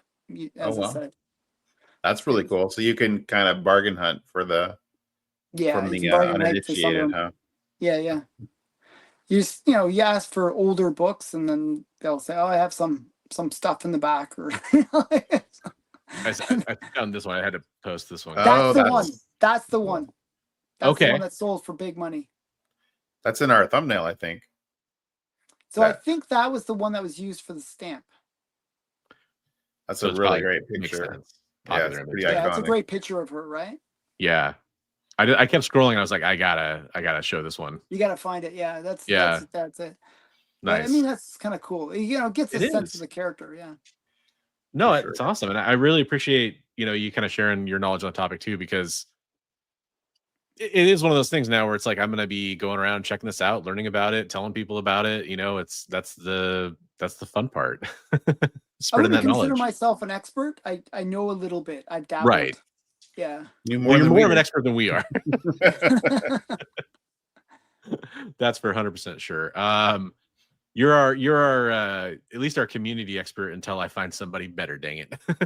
Okay, great. That's awesome. Yeah, thanks for kind of following along with that journey, everybody. Just as a reminder, if you have any questions or you want to check out anything Alan showed earlier, or check out stuff on his channel, the link to his channel is in our description below on this particular video. It's been posted in the live chat a couple times. Shout out to Christina for doing that most recently. Like if you enjoy checking out this kind of stuff, he's a really great resource for checking out some really cool stuff he shows off that he picks up. One of the his name on his channel is Comic Collector Geek. He definitely lives up to that, the collector part for sure. So well, I got Bronze Age nerds in my name, so I own it. Yeah. Big B down there, he's too cool for us. He's too McFly. Yeah, Big McFly. I'm gonna rub his head or something. I could put nerd or geek in my name, I guess. It's implied. It's implied. Seeing some love from the chat here. That's awesome. Still waiting for another GI Joe live cast. That was super fun. Hey, right on, Johnny. I appreciate you shouting out the topic. We definitely will be discussing more GI Joe for sure. We kind of like that stuff, Yep, absolutely. Absolutely. Hopefully there'll be some like cool news or something we can kind of play off of that comes up with GI Joe in the future, or we can kind of do another deep dive. Hey, there you go. Was that Nakayama? I don't know. It's the 1 in 25 variant. I don't know who did the art. I don't think it's Nakayama. Show it again. Oh no, that's definitely okay. No, definitely not. Okay. Nice. But it's still cool. Good stuff. Yeah, this is very still cool. Very much so. Well, Alan, I don't know if you wanted to stick around for the rest of the show. I'll head out, and yeah, I'll let you guys. Well, thanks for being here, man. I really appreciate it. Yeah, absolutely. That was a real treasure to have you on, man, because you were sharing some knowledge that we definitely wouldn't have had. So we appreciate it. And Alan, make sure you check out West Coast Avengers had a recent video just like this week of picking up a collection with a bunch of black and white foreign stuff. So maybe there might be some Canadian stuff in there. Okay, he's gonna be selling it. So I'll check that out. Okay, thanks, guys. Thanks for coming on, Alan. Have a good night. Bye. That was really cool. Yeah, that was fun. Super cool covers. I mean, there's some beautiful stuff. Absolutely. And just looking at Golden Age covers in general is pretty fun. Right. But when it's something that's, there's a higher level of scarcity involved and all that, it's pretty cool. Huge thank you to Alan for coming on the show, Comic Collector Geek. I said it several times already, but please go give him a follow, give him a sub if you haven't already. You're not going to be disappointed if you like checking out cool comic books and rare stuff. And shout out to Big B for bringing up this topic. I think that's really awesome. Yeah, the Marvel run and GI Joe lore. Yeah, okay. Is there like a toyed around with doing like a different thing of like a read through of the series at some point? That'll be fun. Yeah. The idea was kind of like either we would read an issue and talk about it, or we might read a couple issues and talk about it, or something like that. Maybe it wouldn't probably be on here. I don't think it'd probably be. It's almost like its own thing, right? Yeah, its own. GI Joe special. Yeah, GI Joe special missions. Yeah. B&B special missions. Big B and bronze. Why do I feel like that would instantly get turned into something dirty? B&B.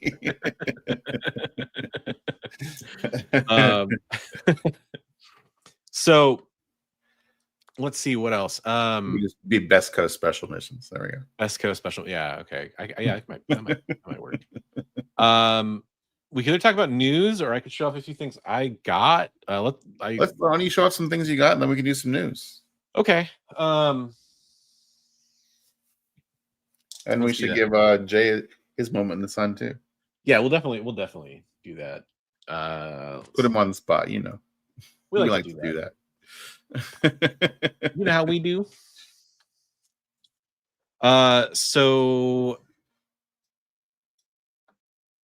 picked up some stuff like I was talking about. Got this from Miss Jen. If you don't follow the EXP, this is one of the reasons I recommend following EXP, which the link is in the description below for that, because you can check out their claim sales on the channel. This is one of the ones I picked up. This is Tales of Suspense 77. It's a low grade copy, but got your first appearance of Peggy Carter, and also first Ultimo too, but or first full Ultimo. But I think most people, probably Peggy Carter is probably the bigger reason that people usually go for that. Let's see. Get my cheat sheet up here. Got the we were talking about this before the show. It's listed on my thing as the origin and second appearance of Man Thing, and the second appearance of Bobby Morse, where she finally gets named. But it's like the first appearance in a standard comic of Man Thing. Is that what you were saying, Big B? Yeah, before, because he's in Savage Tales, which is a magazine. Right, yep. Right. He's in like what, issue 2 or something, right? 1. Oh, issue 1. Okay. Yeah. I knew it was early, but yeah, that's as cool. Early as you can get. Very cool. Also kind of low grade, but hey, pretty fun. Hey, and then I actually, yes, absolutely. There we go. Space Cadet Collection. Space Cadets Collection is one of the local shops near me in Texas. Yeah, it's a shop that's been around for, I think, like what, 25 years or something like that. But this is actually, this is one of the ones I did not get from Jen. I got this from the Dynamic Forces show on Wednesday nights on the EXP. This is I have a bunch of Marvel 2-in-1. I got a huge run of it from West Coast Avengers up at Washington State Comic Con, and I've kind of filled in some. It was missing most like the key issues because it was in kind of, I think it's dollar bin or whatever. And so I've kind of been grabbing some of the keys, and they had it's got a lot of like ink staining on it, that blue overspray kind of thing. But other than that, it's in pretty good shape. But I didn't have issue 1, so I figured it's weird to have like the first, like 95% of the first 50 issues and not have number 1. So I may as well get that to add in there. I'll have to show it to you sometime. But I have an X-Men second appearance of the Blob. Yeah, it's probably like a 9.4 or 9.6, except it's got purple overspray that drips all the way down the cover. Gotcha. Oh, wait. Are you being serious? Is it really Space Cadets? I'm dead serious. It's Space Cadets Collection. They also have a place, the gaming side was called Space Cadets Gaming. Oh, do you know the origin of like doing the double name? Not a clue. Okay. And then I grabbed this from Dynamic Forces as well. That's what, 44? FF44, First Gorgon. It's got some pretty bad foxing, but yeah, it was a good price, so had to grab that. And then, oh gosh, I'll go through the stuff pretty quickly because I don't want to, just show off a ton of things. But I did get some key Jim Starlin, Captain Marvel. Got issue 32, but the one I really wanted to show was issue 33. That's the origin of Thanos. Oh, that's a great cover. Yeah, and I've got a first appearance of Thanos, Iron Man 55. I kind of thought, yeah, I should complete that. Awesome. I got a bunch of great, like 4 or 5 great. Origin of Thanos is like what, when a mommy Titan and a daddy Titan love each other very much. You know it. I got some other great Fantastic Four books. These are all going to be from Space Cadet now.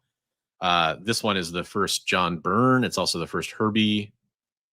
There you go. In a newsstand. It's got some spine roll, but other than that, after press, it'd be in pretty good shape. Herbie's obviously going to be in the new movie, so that's a thing a lot of people care about because, you know, no, I thought it was cool. First John Byrne, I thought that was neat. I guess so. I got a lot of Man Thing, obviously, but this is not just the first Man Thing. Not first Man, first premiere issue of this series of Man Thing, but it's actually the second appearance of Howard the Duck. Oh, that's kind of its claim to fame. So it's actually a relatively desirable issue for a lot of people. Yeah, it's a cool book. Yeah. And then I got a ton of like first Condiment King. I got a ton of Birds of Prey books, the Greg Land stuff. I got a bunch of the Ed Benes stuff. But I also got a couple other DC books, and I'll kind of show off the big two from this run, which I'm complete on all the issues I want. I don't have every Adam Hughes Catwoman cover, but I have all the ones that were desirable to me, which is, I think I probably have like 20 of them or so. This is the second hardest to find one. There you go, baby. Gorgeous red cover. Woo. I talked you into it, huh? Yeah, I mean, it's just one of those things where I figured at that point, that was the only other Adam Hughes cover I didn't have that I still wanted. So it's like, why not just have them all? Like, right. Again, I could literally go and get I think all the other ones I want are they're basically cover price books. I think there's the one where she's like pushing the baby carriage, which I had at one point and sold because I don't think it's that special of a cover, stuff like that. But this is the big one for most people right here. That's a big one. Catwoman 51. In very, very, very high grade too. Both those last books. That's awesome. So shout out to Miss Jen over at Space Cadet Collection. It's gonna take me a while to get used to saying that. But then I got one other book. You know, I mean, I got some other great Catwomans here too. Like there's the nice bondage cover. But I got one other book that's worth showing. I mentioned it was a big Dave Stevens key. I'm sure nobody would object to seeing Adam Hughes, you know. Or Dave Stevens, right? So this was the last big one I needed. There you go. Ooh, 9.6. It's 3D Zone 16, and it's a 9.6, which, so shout out to a friend of mine that I've run into a lot. He's a viewer of the channel. He introduced himself to me at a show, and ever since then, every time we see each other at shows, we always talk. He's usually vending. Chris from Forager Comics, based out of Oregon. He actually grabbed one of these from a collection, and he got it graded, and it came out 9.8. If you don't know, a 9.8 for this comic book goes for about $2,000.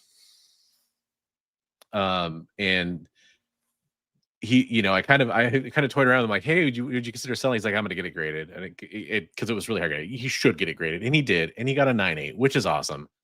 If you're looking for a 9.8 of that, hit up Forager Comics over on Instagram. He might still have it. But you know, we kind of both admitted that's probably out of my price range. This is a testament to just if you're following on eBay and you want to just make an offer to somebody, sometimes they accept. Right. And that's what I did here. Got it for a great price, well below FMV. I couldn't be happier. There are a couple. I don't have like the I call it the Sabrina cover, but I forgot what it is. With the witch on the broom. Yeah. Yeah. Or she's kind of like she's kind of got her hands up in the air. Right. I blanked on it. But yeah, anyways, there's a few covers like that I don't have. I don't have the DNA Agents, a few others. None of them are super expensive books. I don't have the Cheval Noir. The Elvira, or not the Elvira, the House of Mystery. All the homages to what's her name? The Dave Stevens model. I can't think of her name.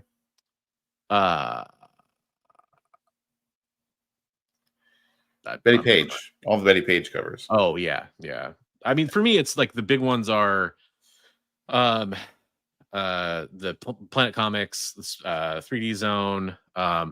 Actually, this is the back cover that actually ended up as being a cover on a book too. That was a big one for me. It's Vanguard Illustrated 2, I think. That ended up being the cover for that. I actually really like that art. Like, cause really it's all the same book, but it never got to be on the front. His Rocketeer stuff, all the stuff that I really liked, right? Shovel Noir #1, all those things. I have all that stuff, so that's what I cared about. There are a couple rarer pieces, rare finds from him. Like he has like I think it's like a sketchbook collection he did that has a really kind of cool following. A couple of things like that I need to find, but for the comics, the strictly comic books, I got it pretty much mostly covered now. I got to I never actually talk to him or anything, but I got to actually see him at Portland shows. Really? Back in the day, but cool. I never really. It was like, oh, that's pretty cool art, it is interesting. Like, I just was not. I'd seen a few of his pieces, like his Airboy Valkyrie cover. I remember seeing that and thinking it was really cool, but I didn't know it was Dave Stevens. I just thought that's a cool cover, and I'd seen the Planet Comics cover in the 90s at some point and thought, oh, that's really neat. But it's just one of those things where I wasn't tracking that this was the same artist I was seeing over and over. Right. And it wasn't until maybe about 8-10 years ago that I even learned that those were all by Dave Stevens. Right. And then the Johnny Quest cover, that's a great cover. Yeah. I've got that. I love that one too. I've got that one. But I think I have a convention flyer from the year I graduated high school. I did a show in Portland, had a table, but I was looking at it the other day, and it's in my little stuff from the year I graduated, and I'm looking through, and I go, "Oh, there's Dave Stevens was at that show." That's the one you had. Write up a bio about Dave Stevens and some of his artwork in it. I was like, "Oh, that's the show where you printed off a comic, right? Like you printed off a couple comics." Yeah, I did several. Actually, I have those sitting somewhere right near me. But nice. I did 3 different books in high school, printed them and sold them at shows. Right on. You could say you were vending right alongside Dave Stevens? I was vending my art right next to Dave Stevens, right?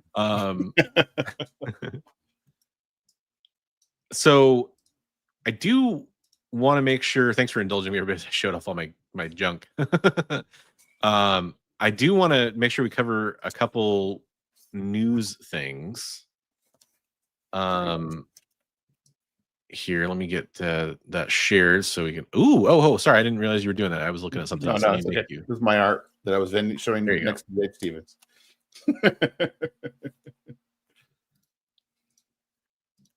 That's awesome. Yeah, I've seen it all before, but I think it's cool, man. Yeah, that was fun. It's part of my history. My origin story. So yes, I did see the Jessica Court cover.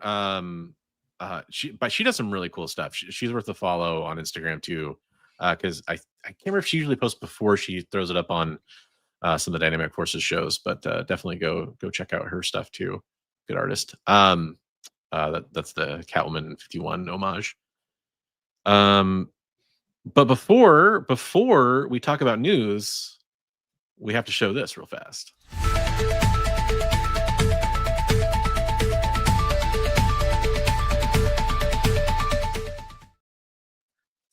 Yeah, sorry. Quick costume change, everybody. On news. So our first story. I'm going with the biggest stories first, just in case we kind of run out of time here a little bit. This was going to be the biggest news story up until today, because Alliance decided not to go ahead with their purchase of Diamond. So for those keeping score, Diamond went to Chapter 11. There was a kind of almost sort of like an auction almost to figure out who would gain control of Diamond. And then Alliance was the top bidder. And then Diamond said, no, we want to go with a split deal between the second and third highest bidder, and they're going to split up the company a certain way. We'd rather do that. And then Alliance sued Diamond and said, no, you have to honor the agreement. And the court went with them and said, yes, you have to honor the agreement. And now they're terminating their purchase agreement. Like I said, this was going to be the newest addition to this news story, but I'm not even going to bother going into it because now we have to talk about this shenanigans. And so after all that, this is, by the way, go check out ICV2 for the sources on these. This is Bob Selkowitz wrote this article entitled "Living in Exciting Times."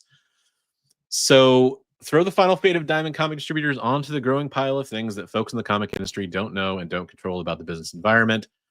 So the Alliance agreed to buy it, and now they backed out.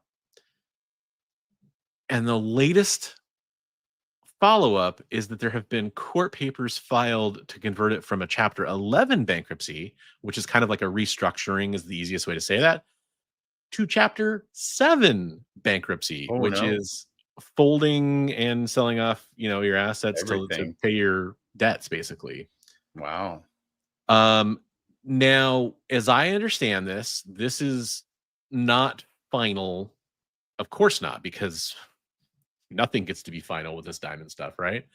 But this is basically like, I guess, according to the wording in this and another article I read, they basically have to immediately file some paperwork to prevent this from happening right away. That's how I understand it. I don't, as not being a lawyer, this is pretty dense stuff to me, and I don't really understand all the ins and outs of it.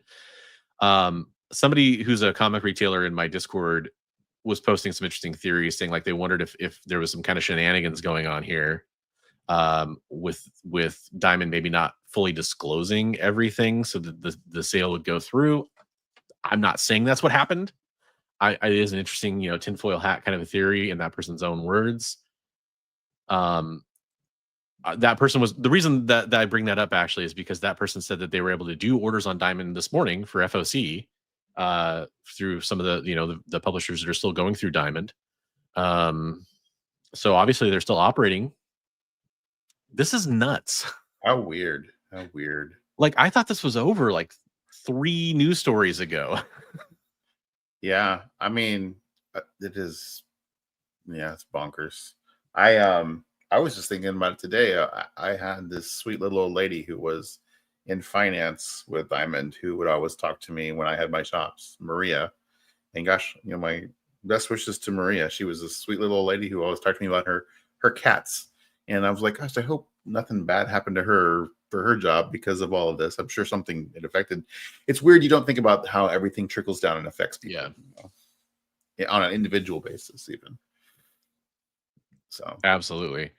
This is another article from ICV2, by the way, it's more about the nuts and bolts of the situation. And I just want to read this paragraph right here because it helps kind of add some context.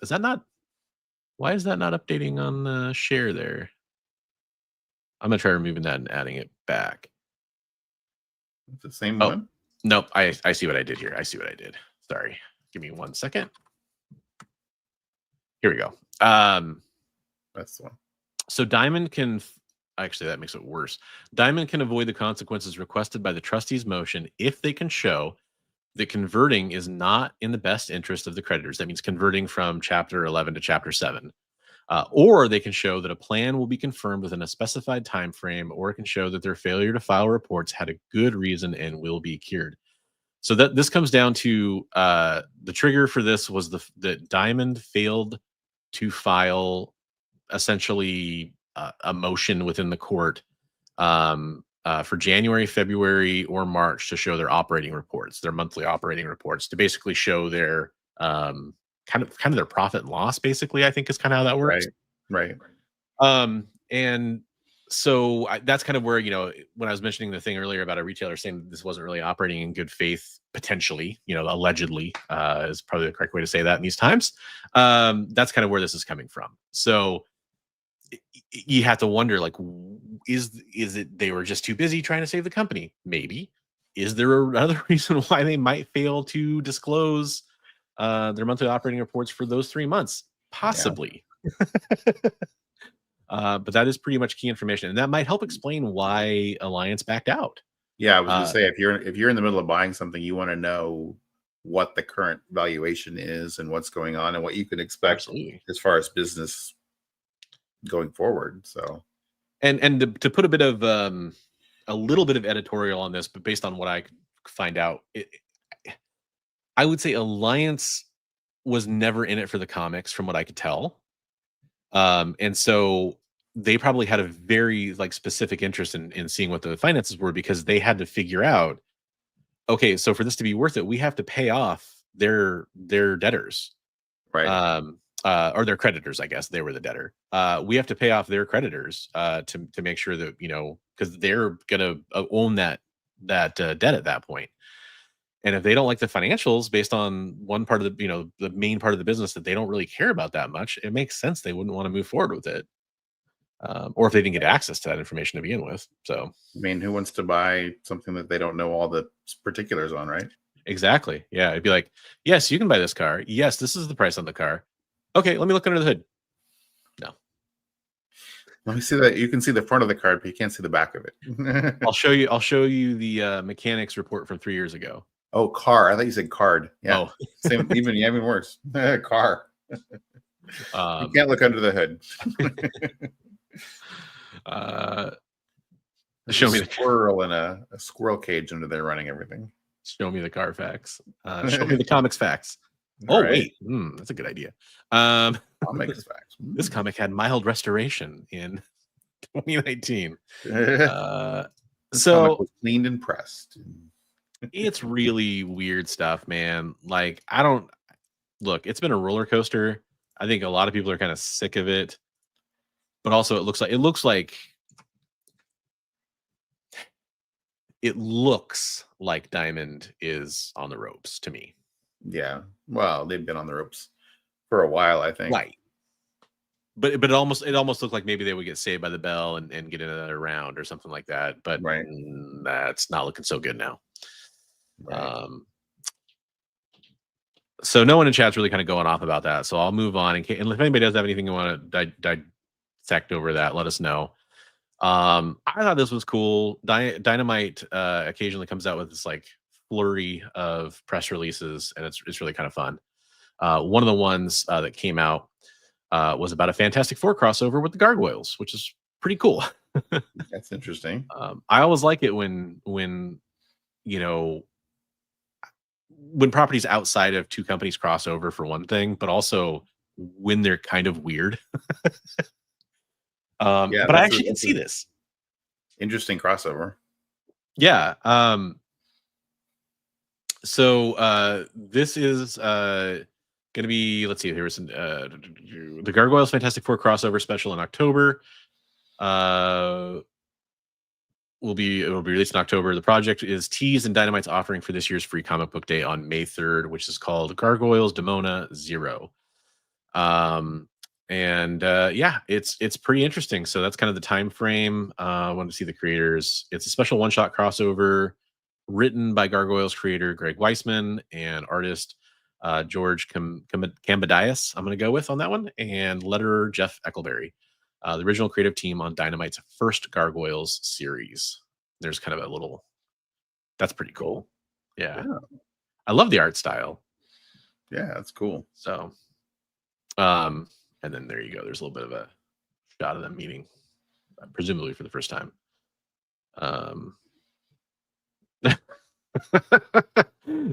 Jay says, both had cartoons, both have comics, but only one has 5 movies.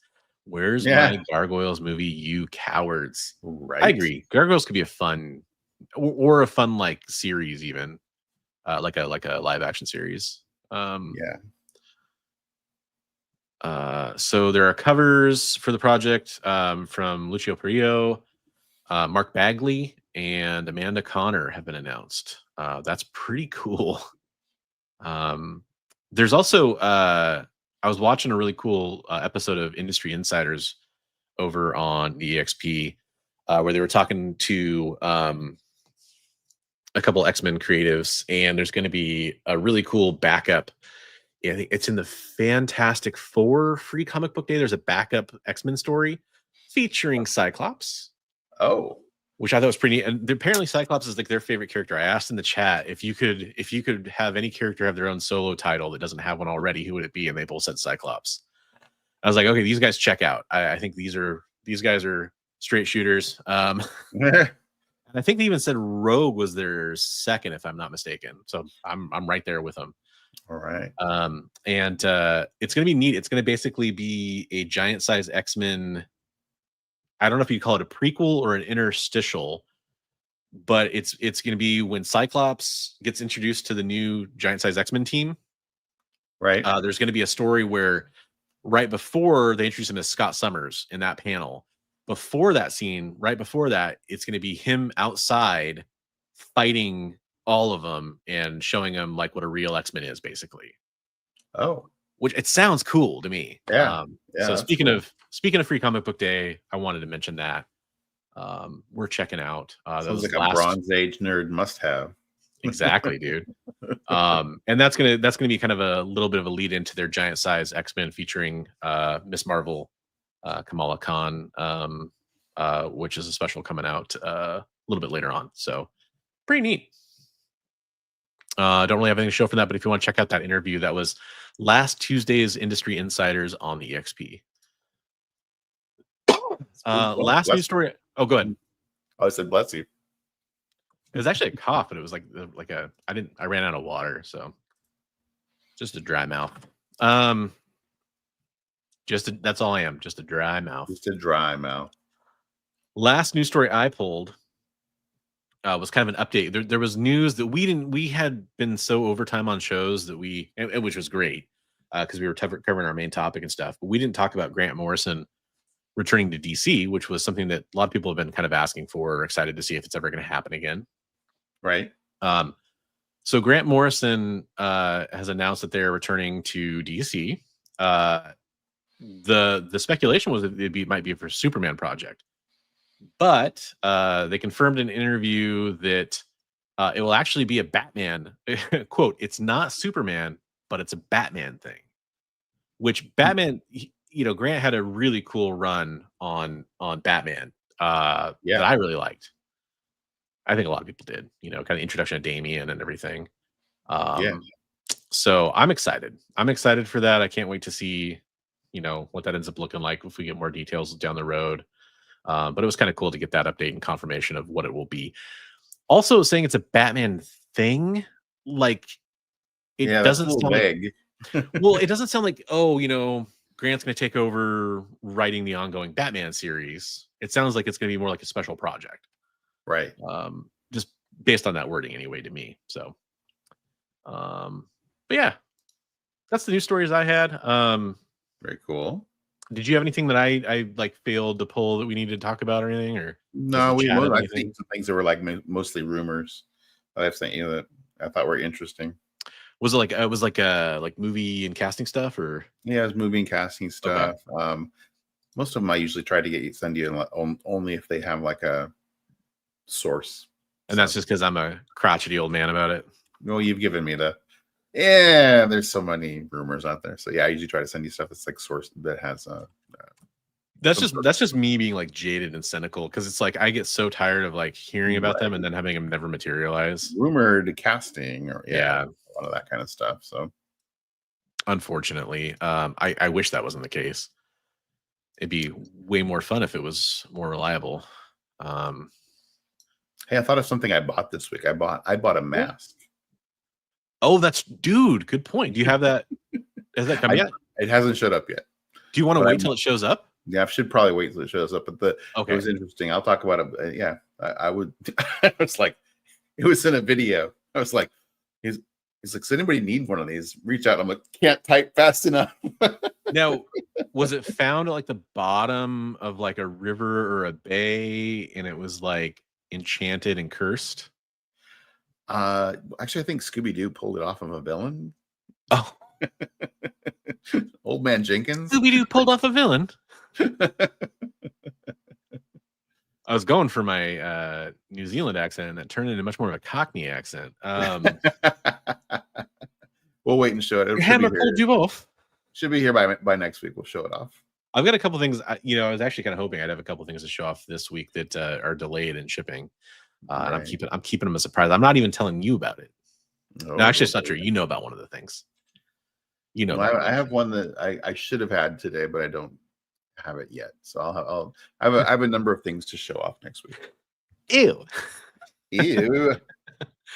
So I've had such a busy week, folks. I had intended to create a community art. Oh wait, we still have one. That's right. Never mind.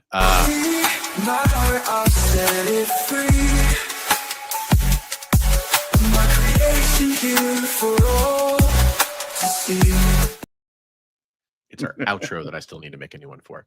Thanks. You got to make a better one. Because what happened is, so we'll peel back the beard here a little bit. You can kind of see behind the beard curtain. Baby made a great one, but it was pretty long, and I was like, well, if we're gonna try to end the show, like, it's kind of a lot for people to sit through. But he showed off a lot of great art. I think that'd be fun to do, like, to post to social media to show off some of the art people have sent in. Yeah. But I was like, oh, can you shorten it up? He just basically sped it up, so that's the video part just got sped up, right? So it goes pretty quick. But hey, we wanted to showcase your artwork, which is what we're about to do. Right. So I'm going to go through some of the community artwork that was shared with us this week. Folks, if you want your artwork shared on the show, all you got to do is send it in to Bigby, send it in to myself. You can email us. A lot of contact information is in the description, and we will happily share it as long as we think it's appropriate for the show. And we can censor it if it's something that's, just needs some minor censoring or whatever. I don't know why I automatically went to the chest, but hey, I did. This is from Comics Limited, which is our friend Travis. Did an awesome job on this. He started this a while ago and just finished it, right? Is that kind of how it went? I think so. This is I don't even think this is the final, right? Because he still has to do the corner, the box. Yeah, I think he did finish it up. I just didn't have the final photo. Gotcha.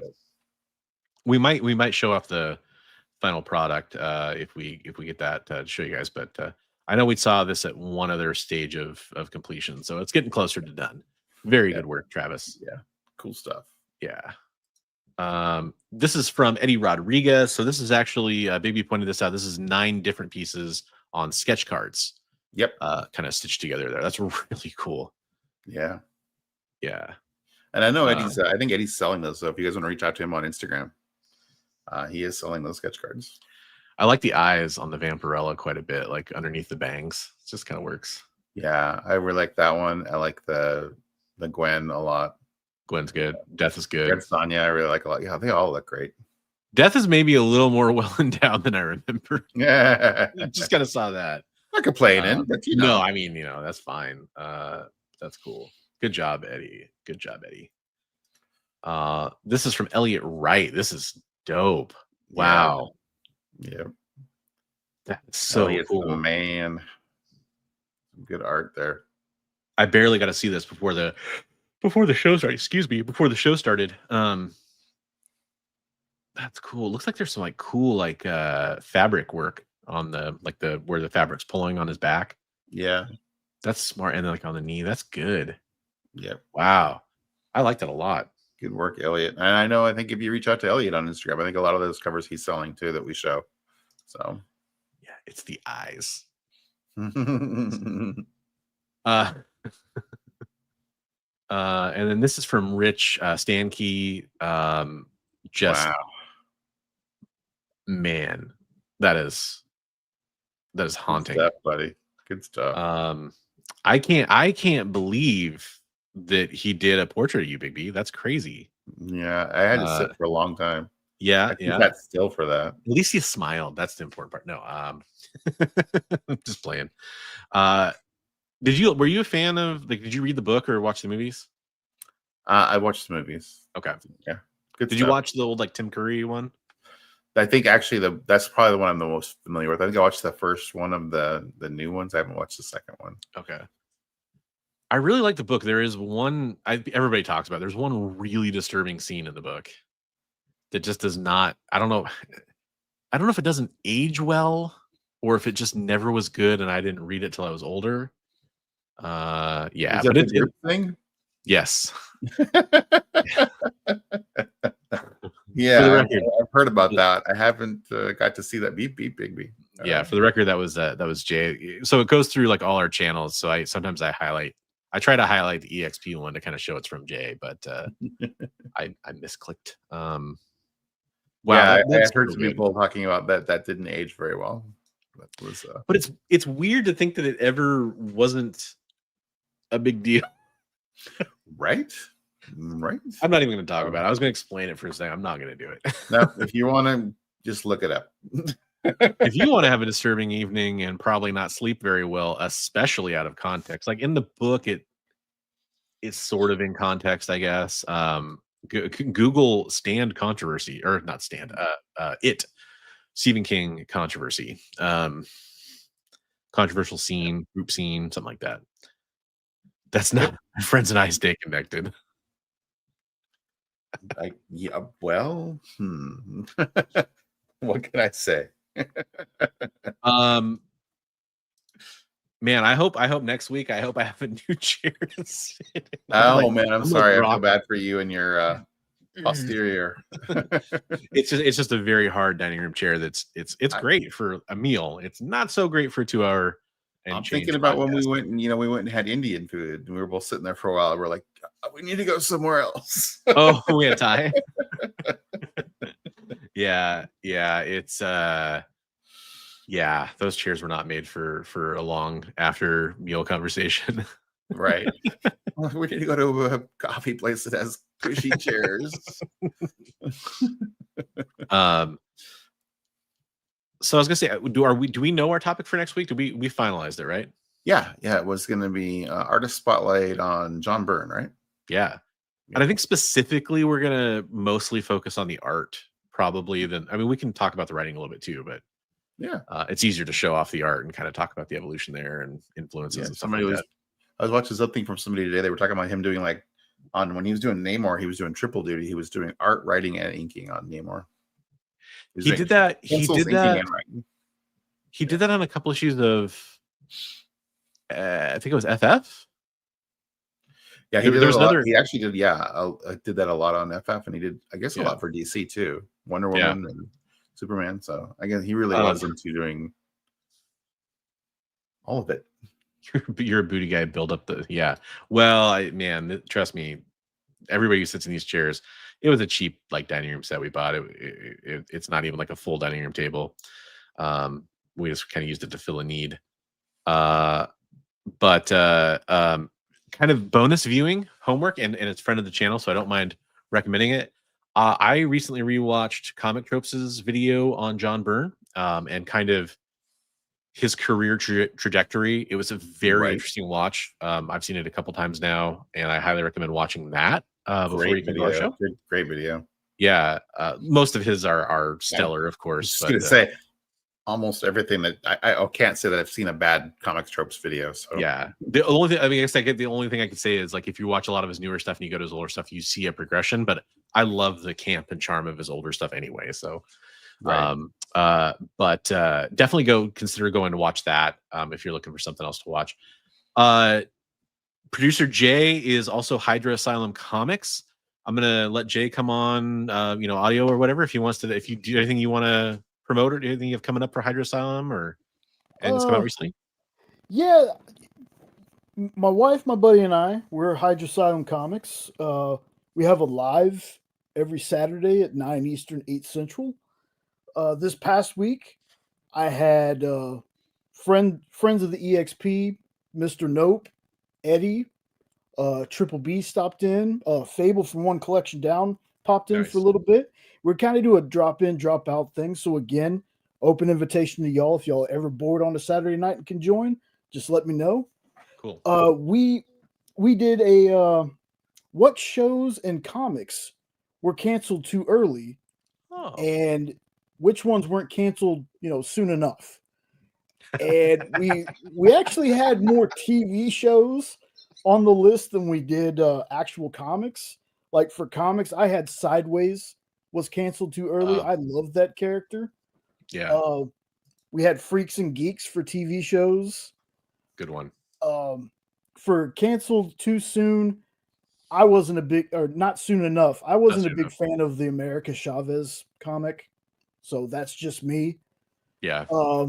And for shows, as much as I loved Smallville probably could have cut maybe a season or two out. They could have tightened it up. It condensed it, because the thing about Smallville is, yes, it's 10 seasons. Not every episode is a banger, but there are things that they put in those episodes that are weak that pay off like 2 or 3 seasons later. Right. Yeah. So it was smart writing on that part. But yeah. Did Arrow or Flash come up at all in that list? Arrow did. Okay. Arrow, to me, again, that was another one that it could have been shortened. Yeah. But also they had a problem with like season 4, I believe, is when they wanted to use characters and they had written storylines for it. And DC was like, no, don't use that character. Yeah. We might be making a movie. So it really messed up a lot of what was going on there. Right. But this Saturday, not sure yet, because if I get to, we're going to be seeing Thunderbolts that I'm really excited for. Nice. Really excited. I've been hearing great things about Thunderbolts. I think it's going to be a sleeper hit, personally. Yeah. But same. So yeah, come and hang out. It's real chill. There's not really it's not structured like this show is. It's basically whatever I think of, or if the chat, we go on so many tangents, it's unbelievable. But it's a fun And we show. never do that here. Yeah. Never. Yeah. But I want to leave y'all with this, and we can answer this on next week's show. What are some TV shows and comics you out there think were canceled too soon or not soon enough? There we go. There you go. I'd love to hear your opinions. If you put them in the respective whatever stream you're watching on, if you put them in the chat, we can try to collect those responses and we can get them pulled aside for next week. Or if you just want to come to the next week's live stream chat, you can tell us in there. We'd love to hear about it. That's a great topic. Yeah, put them in the comments. That'd be awesome. I think we had something that was pretty similar in our hopper of like ideas. So maybe we'll even like come back to that topic Piggyback on that. Yeah. Yeah. With not only the Hydra Asylum takes, but also what the chat comes up with. And then that link is in the description, in the live chat, I should say. So go check out Hydra Asylum Comics on YouTube if you want another great comic book YouTube channel to watch. Thanks for sharing, Jay. Big B, do you have anything coming on?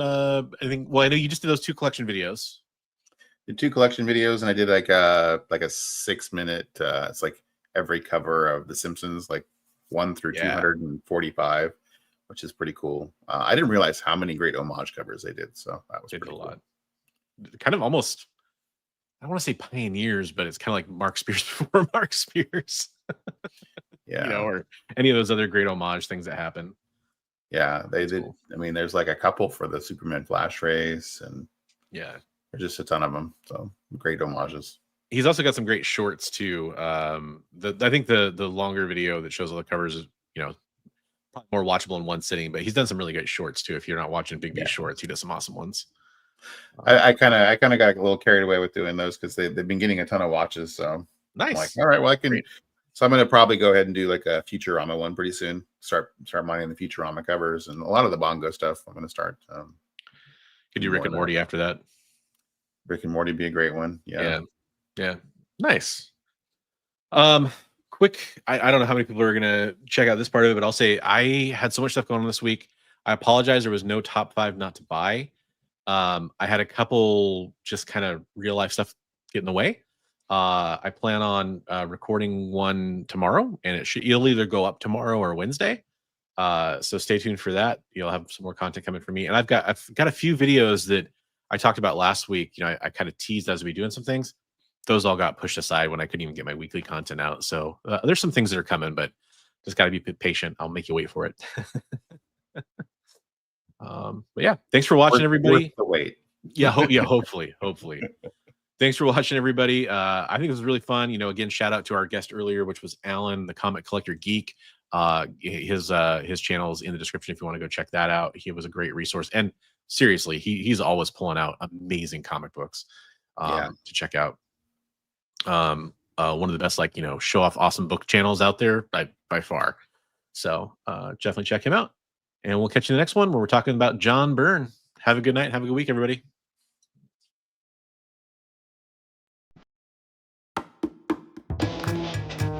Join the party. Head over to our link tree to find all the links for everywhere the experience is all the time.